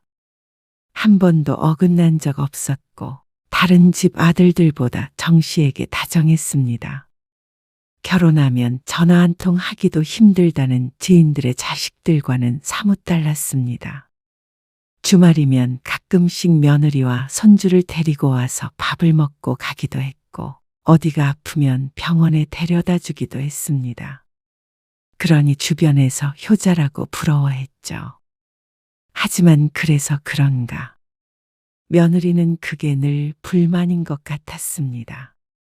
아들이 정 씨를 챙기는 만큼 처가도 잘 챙기는 것으로 알고 있는데도 시집과 가까이 지내는 것이 불편한 것 같았습니다. 엄마, 저희 왔어요. 아들의 목소리와 함께 며느리와 5살 손주까지 함께 정 씨의 집으로 들어왔습니다. 주말이었습니다. 3주 전에 보았고 그동안은 바빠서 못 샀기에 꽤나 오랜만이었습니다. 세 식구가 함께 오는 모습을 보면 정 씨는 그동안의 피로가 단숨에 날아가는 듯 했습니다. 할머니! 손주가 달려와 무릎에 안기는 순간 마음이 녹아내렸죠. 아들은 늘 그랬듯 젓가락을 들며 정 씨가 해준 음식을 맛있게 먹었습니다. 집밥이 최고네. 너희 집이 여기니? 집밥은 너희 집에서 먹는 게 집밥이지. 저도 어머님이 해주신 게 더 맛있는데요? 며느리도 옆에서 웃으며 거들었습니다. 정 씨는 뿌듯했습니다. 오랫동안 홀로 아들을 키워온 보람이 이런 순간에 느껴졌습니다. 집주인이 전세금을 또 올린대요. 며느리가 식사 도중에 한숨을 쉬면서 말했습니다. 또? 지난번에도 올렸잖아. 모르겠어요. 아직 올린 건 아닌데 만기 돼봐야 알 것 같아요. 이럴 거면 그냥 집을 사는 게 나을 것 같기도 하고. 어쩌니? 며느리의 말에 정 씨도 걱정스러운 듯 대꾸했습니다. 아, 하늘에서 한 2억만 뚝 떨어졌으면 좋겠네. 그러게. 누가 주면 큰절을 하지. 며느리가 마지막 말을 하며 정 씨를 힐끗 바라보았습니다. 그 시선에서 무언의 압박을 느꼈죠. 정 씨는 당황했지만 자연스럽게 눈을 피했습니다. 정 씨 옆에 바짝 붙어 앉은 손자가 생선을 달라고 하기에 생선 살을 바르는데 집중했습니다. 그러자 며느리의 한숨 소리가 작게 들렸습니다. 아들이 살고 있는 전셋집의 보증금은 일부 정 씨가 보탠 것이었습니다. 양가에서 똑같이 지원하고 아들 며느리가 모은 돈까지 합쳐서 구한 집이었습니다. 그런데 요즘 들어서 전세금 이야기를 종종 꺼내는 아들 며느리를 보고 정 씨도 내심 생각이 있었습니다. 정 씨는 그 순간 시골에 있는 땅과 집을 떠올렸습니다. 몇 해 전 친정 어머니가 돌아가시며 받은 것이었는데 워낙 관리가 안 되어 있어서 방치해둔 채였습니다. 그걸 정리하면 얼마나 나올지는 모르겠지만 시간 날 때 한번 내려가 볼 생각이었습니다. 파는 것도 금방 팔지는 못할 듯해서 아들에게 말하지 않았는데 얼마가 나오든 아들 집 사는데 보태줄까 생각해 왔습니다. 정 씨는 그게 없어도 충분히 노후 준비는 돼 있다고 생각했습니다. 지금 살고 있는 집과 연금만으로도 소소하게는 살아갈 수 있었습니다. 너희가 고생이 많네. 정 씨는 두루뭉술하게 대꾸하고 말았습니다. 아직 어떻게 될지 모르는 상황에서 함부로 말을 해두기가 마음에 걸렸습니다. 혹시나 팔아서 얼마 안 된다면 실망할까봐 속으로만 생각했죠. 그런데 그 순간 며느리의 표정이 굳어졌습니다. 젓가락을 탁 소리가 나도록 내려놓고 잠시 멈춰 있는 모습이 정 씨의 눈에 들어왔습니다. 분명 기분이 상한 것 같았습니다. 할머니, 나 여기 앉아서 먹을래? 그 순간 손자가 꾸물꾸물 정 씨의 무릎 위로 올라왔습니다. 이제는 커서 무릎 위에 두고 밥을 먹기엔 역부족이었는데 정 씨는 손자의 애교로 받아들이고 마주 앉았습니다. 그런데 전세금 이야기로 빈정이 상했던 며느리에겐 거슬려 보였던 모양이었습니다. 강우야, 이리 와. 할머니 괴롭히지 말고. 아니야, 괴롭히기는. 오히려 손자가 이렇게 안겨오는 게 기꺼웠습니다. 하지만 며느리가 단호한 목소리로 말했습니다. 아니요. 애벌은 나빠져요. 안 그래도 여기 왔다 가면 어리광만 늘어서 교육하기 힘들어요. 그러면서 기어이 손자를 자신의 옆에 앉혔습니다. 그 순간 불편한 기류가 흘렀습니다. 엄마가 애 예뻐서 그러는데 뭘 그렇게까지 해. 아들이 대수롭지 않게 한마디를 내뱉자 며느리의 표정이 더 굳어졌습니다. 아이고, 생각해보니까 강우 엄마 말이 맞아. 정 씨가 웃으며 말하자 불편하던 분위기는 조금 풀어졌습니다. 정 씨는 정답게만 지내고 싶었습니다. 정답게. 그리고 여름 휴가가 다가오는 때였습니다. 정 씨는 이번에 계획이 있었습니다. 어디 가신다고요? 시골이요. 거길 왜 가세요? 시골집도 정리하고 해야지. 그 안에 폐기물 같은 것도 있고 그래서 다 처분하고 해야 돼. 아이고, 더운데 그걸 왜 지금 해요? 그냥 두시지. 그거 한번 팔아보려고 하는데 그게 돈이 되겠어요? 괜한 고생하지 마시고 저희랑 휴가 가요. 아니야. 한번 가야 해. 지금 정리 안 하면 또 몇 년간 방치되지. 그러면 휴가를 그쪽으로 갈까요? 근처에 바다도 있잖아요. 꼭 정리를 해야 하는 거면 엄마 혼자 하시긴 힘들지 않아요? 어머, 정말? 그렇긴 했습니다. 혼자 내려가서 이것저것 할 생각에 막막했습니다. 그러니 여태까지 그냥 뒀던 것이었습니다. 너희도 같이 갈래? 그 옆에 바다도 좋긴 좋아. 아들네가 도와주면 하루면 끝날 일이었습니다.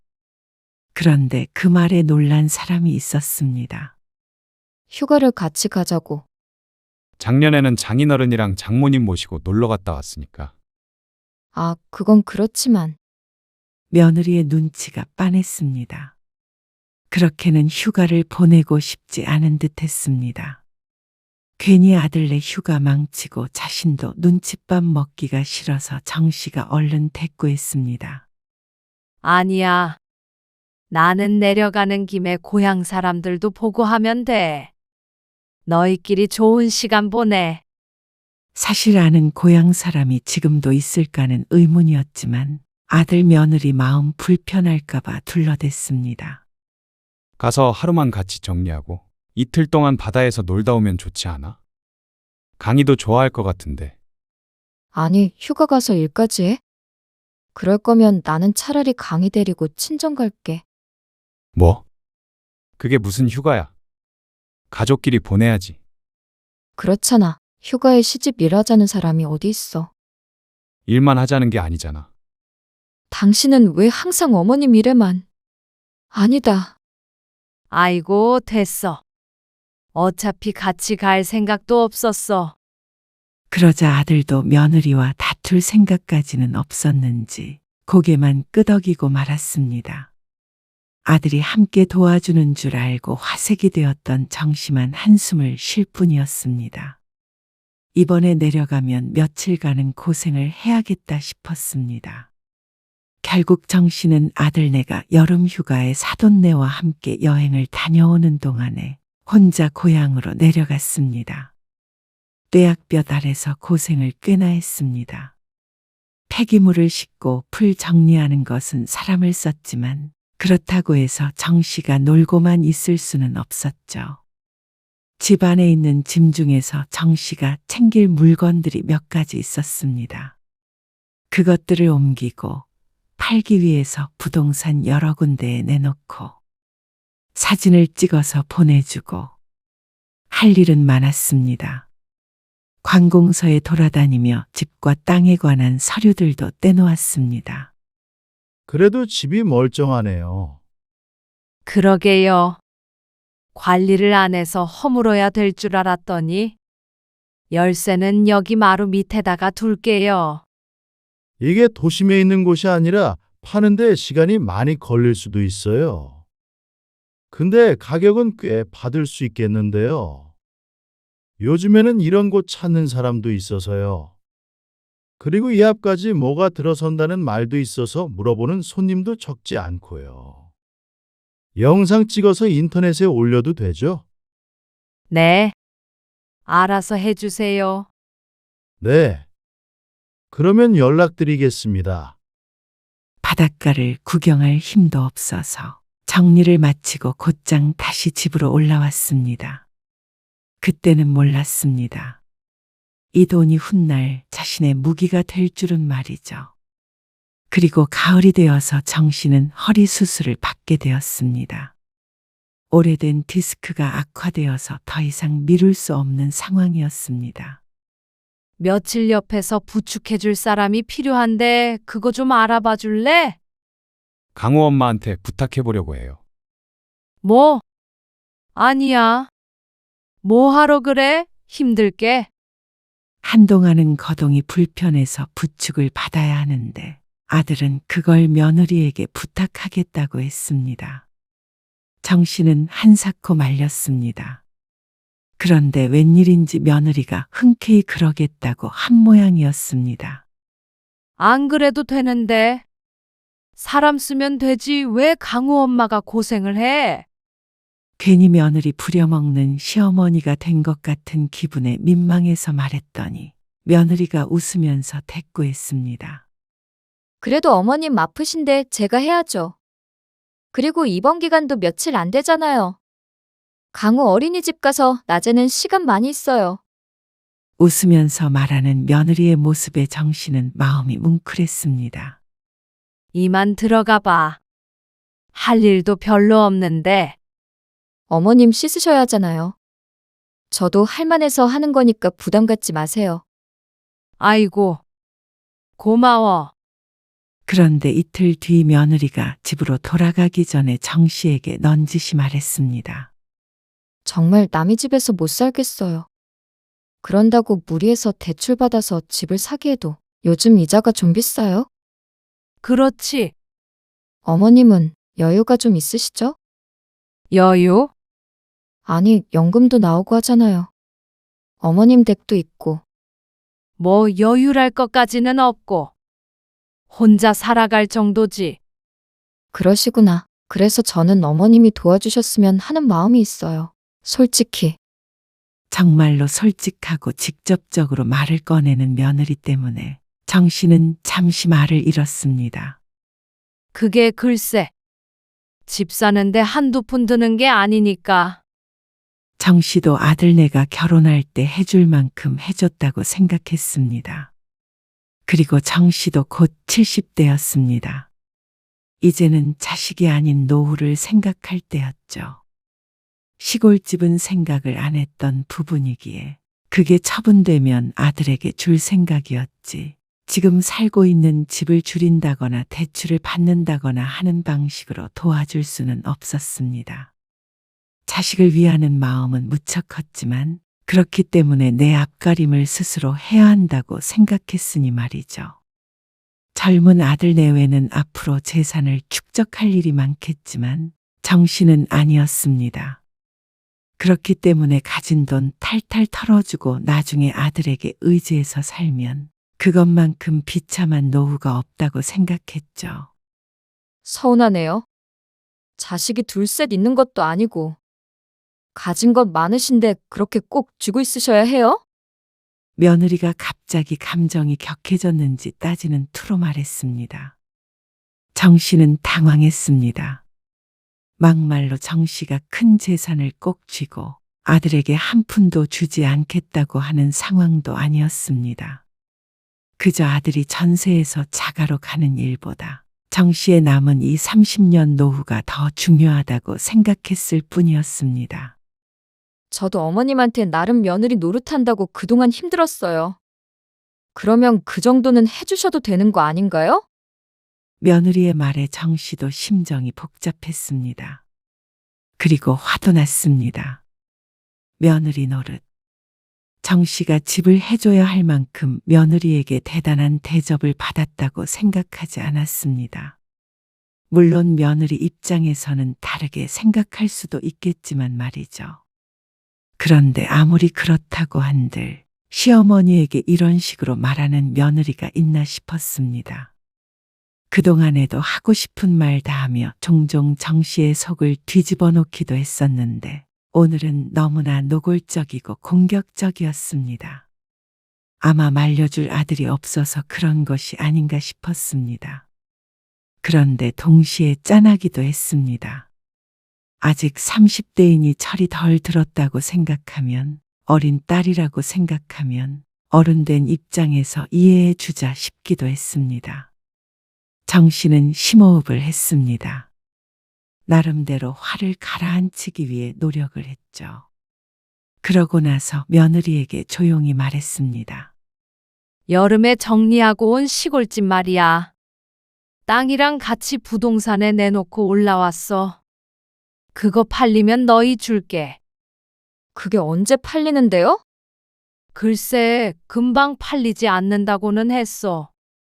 그러니까 기다리면. 기다리면요? 1억이 생기나요? 2억이 생기나요? 강우 아빠한테 들어보니까 깡시골에 있는 다 쓰러져가는 집이라고 들었는데요. 그 정도는 아니야. 그거 팔아서 어떻게 여기에 있는 아파트를 사요? 지금 저를 바보 취급하세요? 뭐? 그런 거 아니야. 얼마가 됐든 나올 거 아니야. 아니요, 안 주셔도 돼요. 그러니까 그 이상은 도와주실 의향이 없으시다는 거잖아요. 며느리는 두 귀를 닫아버렸습니다. 정 씨가 멀쩡한 재산은 아까우니 돈 안 되는 것 팔아서 푼 돈이라도 쥐어주려 한다고 생각하는 듯 했습니다. 그냥 그걸로 어머님 노후자금 하세요. 그리고 서로 기대지 않고 각자 알아서 사는 게 더 좋겠네요. 정 씨는 기가 막혔습니다.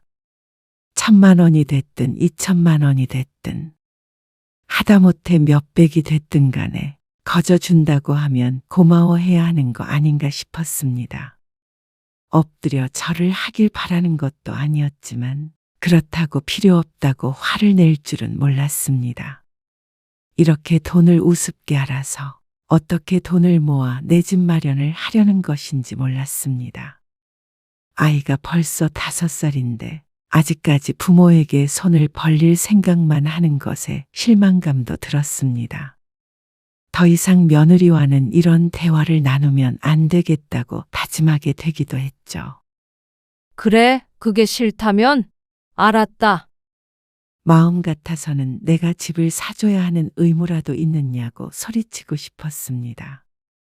하지만 여기까지 와서 병수발 들어주었던 며느리이기에 서운한 마음이 들어도 한 번 더 참자 싶었습니다.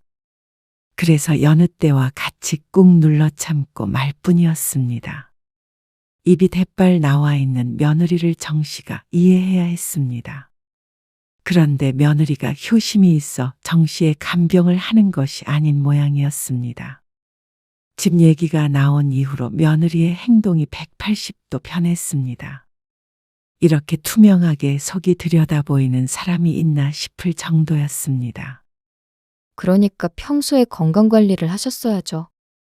애 돌보기도 벅찬데 여기까지 오는 거 힘들어요. 다음 날 며느리가 정 씨를 부축하더니 뜬금없이 꺼낸 말이었습니다. 세수를 하고 와서 자리에 다시 누우려던 정 씨가 멈칫했습니다. 팔 아파요. 어서 누우세요. 며느리의 짜증스러운 재촉에 정 씨가 쓰린 속을 달래며 침대 위로 몸을 뉘었습니다. 고맙다. 미안하고. 정 씨는 아픈 몸에도 억지로 미소를 지으며 말했습니다. 가슴 한구석은 무너져 내렸는데도 말이죠. 그리고 더 힘든 일은 며칠 뒤에 일어났습니다. 진통제 부작용인지 아니면 먹은 것이 얹혔는지 아침에 구토를 했는데 얼른 일어나서 화장실에 갈 수가 없어 바닥에다가 쏟고 말았습니다. 그걸 보고 며느리는 경악했습니다. 정말 왜 이러시는 거예요? 얼굴이 뜨끈해졌습니다. 옆 침대 보호자들이 흘끗 이쪽을 쳐다보는 것이 느껴졌습니다. 정 씨는 자신이 꼭 치매 환자라도 된 것처럼 대하는 며느리 때문에 속상했습니다. 내가 치울게. 어머님이 허리를 굽힐 수 있으세요? 어떻게든 그렇게 하고 싶었습니다. 하지만 며느리는 오히려 방해만 된다며 화를 낼 뿐이었습니다. 그리고 그날 며느리가 아들과 통화하는 내용도 듣게 되었습니다. 오늘 어머님 토하신 거 내가 치웠어. 어떻게 자기는 나한테 이런 일을 시켜? 어머님이 집 살 돈 보태주시지도 않는데. 거봐, 내가 뭘 했어. 어머님 그럴 생각 없으시다고 했지? 당신만 괜히 뜬구름 잡고 있는 거야. 정말로 그렇게 말씀하셨다니까 그러네. 어머님 내일 퇴원할 때는 당신이 와. 나 더 이상 못해. 얻는 거 하나 없이 시어머니 간병만 하는 거 너무 억울해. 정 씨는 가슴이 서늘해지는 걸 느꼈습니다. 며느리 간병 같은 거 애초에 원한 적도 없었습니다. 진작에 간병인을 쓰자고 여러 차례 말했는데 그걸 거절한 건 아들 며느리였습니다. 이걸로 뭐라도 얻어볼까 생각했던 것이었죠. 그래놓고 보답을 못 받는다고 사람을 구박하고 뒤에서 헐뜯는 게 기가 찼습니다. 며느리의 바닥까지 본 기분이었습니다. 이래서는 퇴원해서도 며느리와 얼굴 맞대고 살 수가 없을 것 같았습니다. 며느리는 오후 3시쯤 집으로 돌아갔습니다. 그때까지 정 씨와는 한마디도 하지 않았습니다. 정 씨도 한 번도 말을 걸지도 무언가 부탁하지도 않았습니다. 둘 사이엔 정적만이 흘렀습니다. 그런데 정 씨의 마음은 폭풍 속에 있었습니다. 만약 누군가가 정 씨의 속을 열어볼 수 있었다면 놀라서 얼른 닫아버렸을 것이었습니다. 다음 날 퇴원할 때는 어제 들었던 통화 내용처럼 아들이 왔습니다. 그런데 아들조차도 정 씨에게 화가 난 것 같았습니다. 도움이 안 되는 부모 앞에서는 진정한 효자는 없는 모양이었습니다. 회사에 눈치 많이 보였어요. 안 그래도 바쁜 시기인데. 그랬어? 미안하다. 그리고 강우 엄마 서운하게 하지 마세요. 그러면 말년에 엄마만 고생해요. 뭐? 아들은 정 씨의 대꾸에 대답하지 않고 먼저 차로 성큼성큼 걸어갔습니다. 뒤에 남겨진 정 씨의 눈은 공허했습니다. 허탈함밖에 남지 않은 얼굴이 무척 지쳐 보였습니다. 정 씨의 집으로 돌아가는 차 안. 역시나 정막이 흘렀습니다. 아들도 머릿속이 복잡한 듯 보였죠.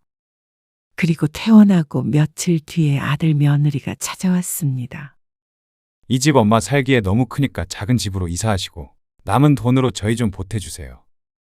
이제는 아주 당당했습니다. 며느리와 상이라도 하고 온 모양이었습니다. 여윳돈이 없다고 했다고 험담을 했을 수도 있었습니다. 각자 알아서 사는 게 낫겠다고 한 거 잊었니? 시골집 한 돈도 필요 없다고 알아서 살으라며. 바로 며칠 전에 한 이야기를 며느리라고 잊었을 리가 없었습니다. 며느리는 말문이 막히는지 어버버 하고 있었습니다. 정 씨는 아들 며느리에게 이제는 한 푼도 주고 싶은 마음이 없어졌습니다. 그런 태도를 보여놓고는 돈을 달라고 할 수 있는 뻔뻔함에 감탄할 뿐이었습니다. 아우, 엄마. 뭐가 오해가 있나 보죠. 강우 엄마가 그런 식으로 말했겠어요? 그리고 시골집은 돈도 안 되는 거, 그리고 팔리지도 않는 거 가지고 준다고 하시니까. 그러면 기분이 좋지는 않죠. 정말 가증스럽다. 네가 병원에서 날 어떻게 대했는지 강우 아빠는 아니? 어떻게 대하다니요. 한번 물어봐라. 옆에 환자가 위로해 주더라. 며느리 때문에 맘 상하지 말라고. 뭐? 당신 그랬어? 아니, 난 그런 게 아니고. 어머님, 왜 그런 식으로 말씀하세요? 왜 저랑 강우 아빠 사이를 갈라놓으려고 하세요? 그렇게 대해놓고는 이렇게 찾아와서 돈을 내놓으라니. 그러면 내가 내놔야 해? 내가 바보로 보이니? 그러자 아들이 혼란스러운 표정을 지었습니다. 정 씨는 이 난장판에 뛰어들고 싶은 생각이 없었습니다. 아침 드라마 속 주인공이 된 것처럼 며느리는 흐느꼈습니다. 너는 주부가 아니라 연기자를 해야겠다. 어머님, 너무하세요. 제가 그렇게 미우세요? 정 씨는 박수라도 치고 싶은 심정이었습니다. 며느리의 숨겨진 재능을 지켜보고 있는 것 같은 기분이었습니다. 울던지 웃던지 어쨌거나 너희 보태줄 돈은 없다. 그리고 만약 시골집이 팔리더라도 한 푼도 안 줄 거야. 그게 1,000만 원이 됐든 2,000이 됐든 그 돈도 아까워. 고마운 줄도 모르는 너희들에게 10원 한 장도 줄 생각 없어졌어. 정 씨는 단호한 목소리로 말했고 며느리는 대성통곡을 했습니다. 진짜로 안 주신다는 거죠? 이제 다시는 저희 안 볼 생각이신 거죠? 하, 집 안 사주면 부모 자식 인연까지 끊기는 건 줄 몰랐다. 그래야 한다면 그래, 안 봐? 나쁜 것. 정 씨의 말에 아들은 아이씨하는 소리와 함께 식탁 위에 차려진 음식들을 엎어버렸습니다. 팔에 쓸린 밥그릇과 반찬 그릇들이 몇몇 바닥으로 떨어졌고 쨍그랑 소리가 뒤를 이었습니다. 정 씨는 그 순간 굳어서 아무 말도 나오지 않았습니다. 이게 도대체 무슨 상황인지 인지가 안 됐습니다. 너 상을 엎어. 그동안 혼자 계시는 어머님 걱정해서 주말에 애 데리고 찾아오고 전화드리고 며느리로서 제가 얼마나 노력했는지 어머님은 모르시죠? 그냥 며느리라 미우시죠?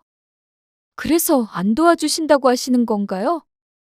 그 와중에 며느리는 아들이 확실한 제 편이라고 생각했는지 한술 더 떴습니다. 어이가 없어진 정 씨가 며느리를 향해 손가락질을 하며 한 발짝 다가갔습니다. 너 지금 이 상황에서 그런데 몇 마디 하기도 전에 거친 손길에 의해 밀쳐졌고 정신을 차려보니 정 씨는 바닥에 쓰러져 있었습니다. 네가 어떻게 지금 날 밀었니? 큰 충격을 받은 정 씨는 아무 말도 하지 못했습니다. 하마터면 깨진 유리 위로 넘어질 뻔했습니다. 하지만 아들은 그런 건 눈에 보이지도 않는지 여전히 씩씩거렸습니다. 저도 자식 생각 안 하는 부모는 더 이상 부모라고 생각 안 해요. 그때 정 씨의 휴대폰이 요란스럽게 울렸습니다. 정 씨는 전화를 받을 정신이 없었습니다. 휴대폰 화면을 보니 부동산이라고 되어 있었습니다. 2번 전화가 울리더니 끊겼습니다. 그런데 이번에는 아들의 전화가 울렸습니다.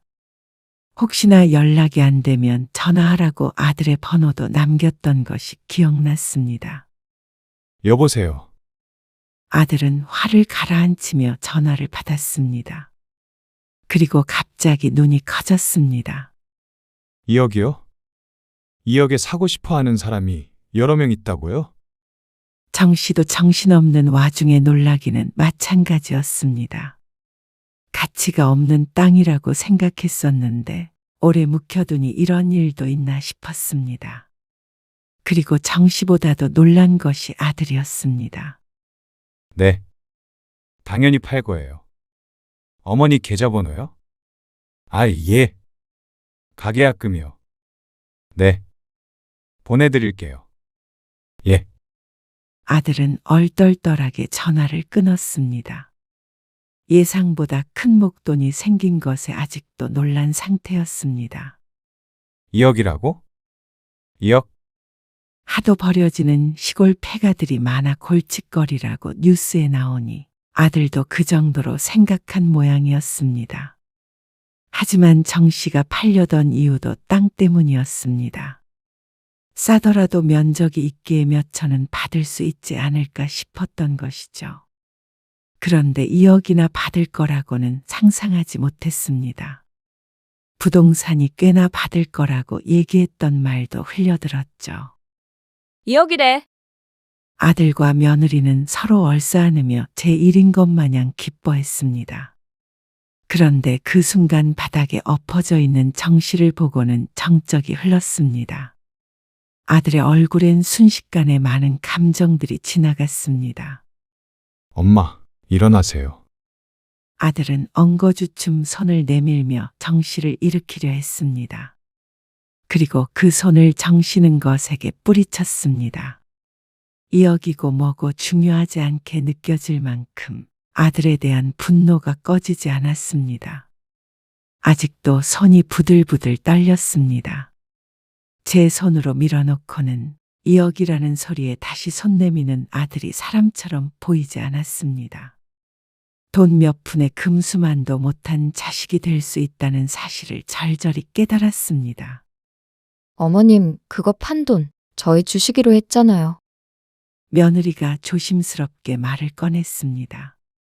그렇지만 아무리 사근한 목소리로 말한들 이 상황이 수습되는 것은 아니었습니다. 내 노후 자금 가지고 하는 소리니? 네? 아, 어머님이 그거 저 주신다고 하셨잖아요. 참 웃기네. 너희는 시골집 며칠 동안 정리할 때는 휴가 간다고 오지도 않고 파는지 마는지 관심도 없었잖아. 필요 없다며. 그건 이렇게 비싸게 팔릴 줄 몰랐죠. 어머님, 저희 주시려고 마음 먹었으면서 왜 갑자기 말을 바꾸세요? 너희 원하는 대로 해주겠다는데 왜? 푼돈은 내 노후 자금으로나 쓰고 나중에 손 벌리지 말라는 뜻이었잖아. 내 말이 틀려? 어머님, 너무하신 거 아니에요? 싸게 팔릴 것 같을 때는 준다고 그러시고 막상 큰 돈 생기니까 저희 주기 아까우신 거 아니에요? 내가 부모에게 폭력을 쓴 자식에게 내 돈을 줘야 하니? 이런 대화가 이제 와서 의미가 있다고 생각하니? 폭력이라니요. 그냥 손을 휘둘렀는데 실수로. 어머님, 당장 나가라. 엄마, 아까는 너무 흥분해서. 나가라고 했어. 정 씨의 목소리는 차가웠습니다.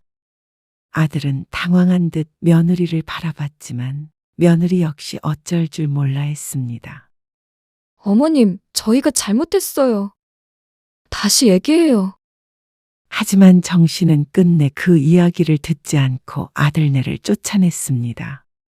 무슨 얘기를 한들 정 씨의 마음을 돌릴 수는 없었습니다.